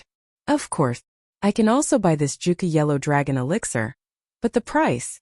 The master of the trading pavilion said with a smile. Wait. Qin Feiyang stretched out his hand and interrupted the master of the trading pavilion. He said with a strange expression, Senior, you don't think that I bought it from the auction in the trading market before, do you? The master of the trading pavilion was stunned and asked, Isn't it? Only the trading pavilion has auctioned the Juku Yellow Dragon elixir before. Qin Feiyang smiled bitterly. This old man was really cute. Senior, it's true that only the trading pavilion has auctioned the Juku Yellow Dragon elixir before. But I want to ask you, who got this Juku Yellow Dragon elixir from? Qin Feiyang asked with a smile. I don't know. The only one who knows is Li He, but he's dead now. The master of the trading pavilion sighed. It was his biggest regret that he couldn't find the person who refined the Juku Yellow Dragon elixir. Qin Feiyang was helpless. He had made it so obvious, but the old man still couldn't see through it. This old man was too slow. He didn't talk nonsense and took out another Juku Yellow Dragon elixir. Young friend, you actually bid for so much back then? The master of the trading pavilion didn't understand Qin Feiyang's meaning, and looked at Qin Feiyang in surprise. Qin Feiyang's face darkened and took out another elixir. Tisk tsk, young friend, you're really rich. The master of the trading pavilion exclaimed. You haven't comprehended it yet? Qin Feiyang was speechless. However, he also knew that it was not the pavilion master's fault. It was just that the 9 tunes yellow dragon pill was too miraculous and heaven-defying. It was normal for the old man to think that he had obtained it through bidding. Without another word, he took out another 29 Chu yellow dragon pills. In addition to the previous 3, there were a total of 23. What? So many? The transaction pavilion's pavilion master abruptly stood up and stared at the 23 9 melody yellow dragon pills on the table, dumbfounded. Suddenly, he recalled that Li He had never auctioned off so many Juku yellow dragon pills before. Could it be? He suddenly raised his head and stared at Qin Feiyang, saying in surprise, Could it be that you were the one who gave Li He's 9 Chu yellow dragon pill? That's right. Qin Feiyong nodded. Where did you get it? The transaction pavilion's pavilion master shuddered and asked hurriedly. He had not thought that it was refined by Qin Feiyong. He only thought that someone gave it to Qin Feiyong or that Qin Feiyong found it by chance somewhere. Qin Feiyong was speechless once more. Young friend, I really want to know who refined the 9-chew yellow dragon pill. If you're willing to tell me the truth, I'll definitely repay you with a generous gift. The transaction pavilion's pavilion master looked at Qin Feiyong pleadingly. Qin Feiyong said helplessly, Senior, why don't you think about it? I'm the one who refined the 9-chew yellow dragon pill. You refined it? The transaction pavilion's pavilion master was stunned and shook his head with a smile. I have to admit that you're extremely talented in cultivation. However, I'm not looking down on you, but you definitely can't refine the 9-chew yellow dragon pill. Why? Qin Feiyong asked curiously. Because even I haven't seen the 9-chew yellow dragon pill before, let alone you. The transaction pavilion's pavilion master said. I see. Qin Feiyong nodded and said with a smile, I'm sorry, but I was really the one who refined the 9-chew yellow dragon pill. Don't joke around. The transaction pavilion's pavilion master said with a smile.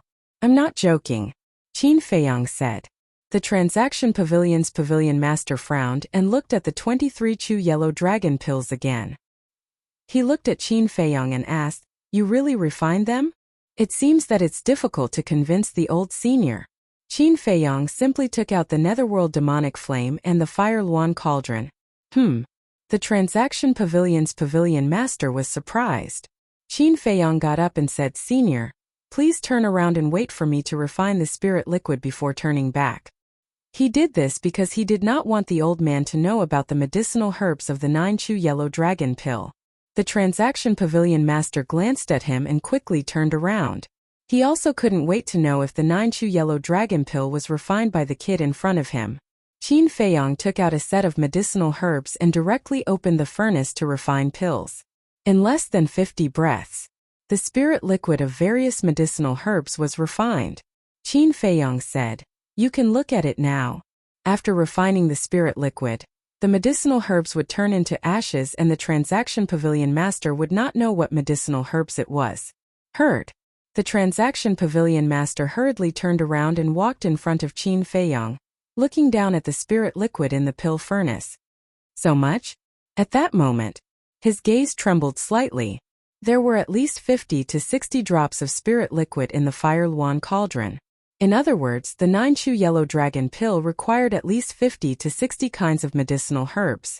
Then, he watched Qin Feiyong fuse the spirit liquid step by step. Qin Feiyong's proficient alchemy technique and his calm demeanor gave him a fright again. Crash. All of a sudden, the pill furnace shone brightly and a strong pill fragrance wafted over. Invigorating one. Swoosh. Immediately after, a stream of light swept out of the pill furnace. Qin Feiyong waved his hand and caught it in his palm. The transaction pavilion master stared at Qin Feiyong's hand. He was nervous. He was looking forward to it.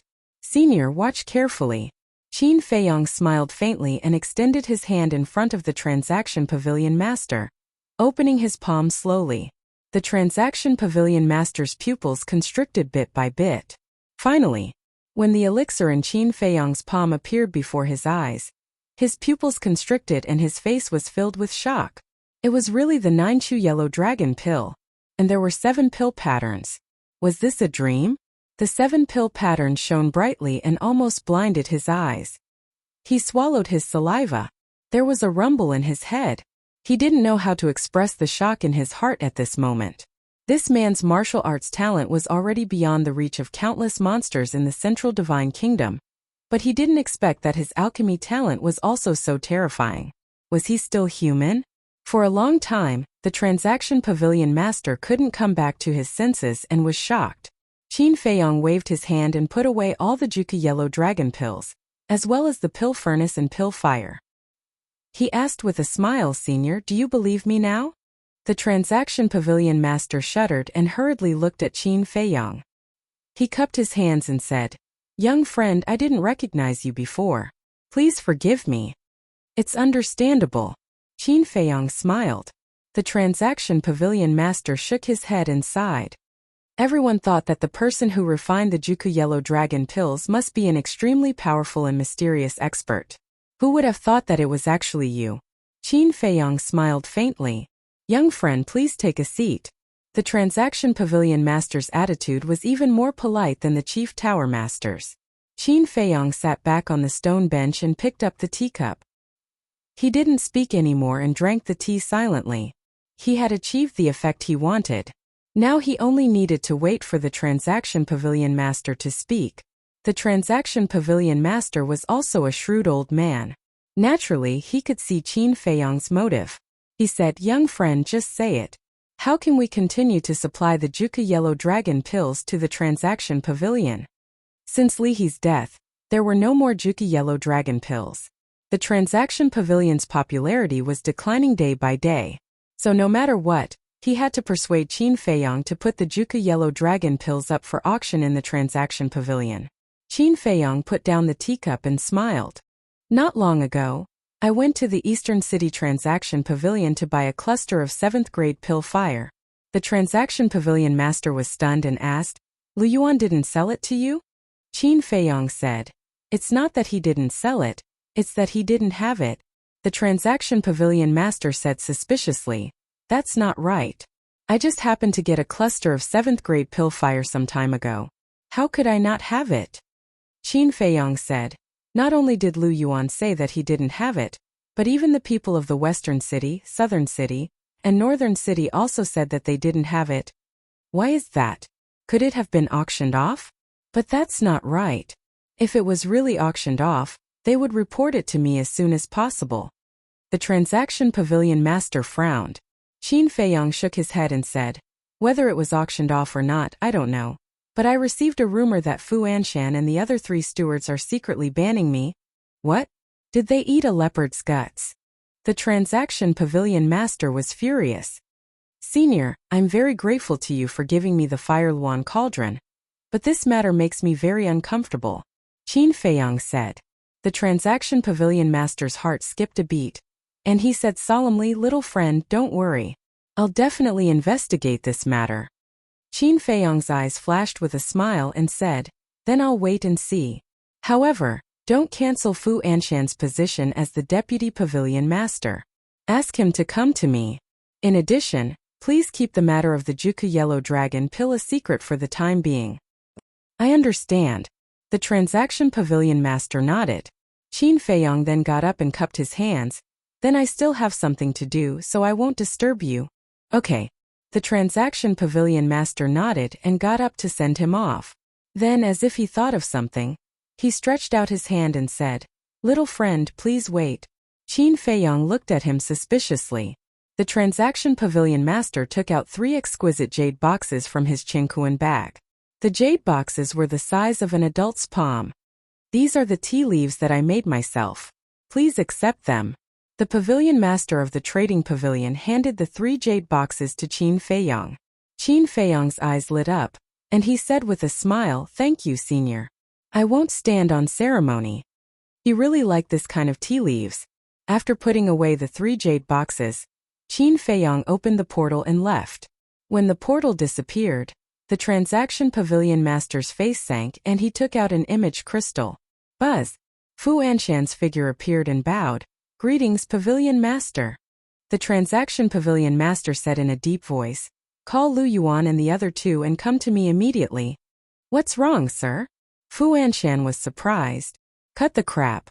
If it's not 10 breaths, all of you can scram," the Transaction Pavilion Master shouted. Fu Anshan's eyes trembled and he quickly said, "Sir, please calm down. I'll call them now." After saying that, the illusory figure dissipated. What a bastard! The Transaction Pavilion Master was about to go crazy.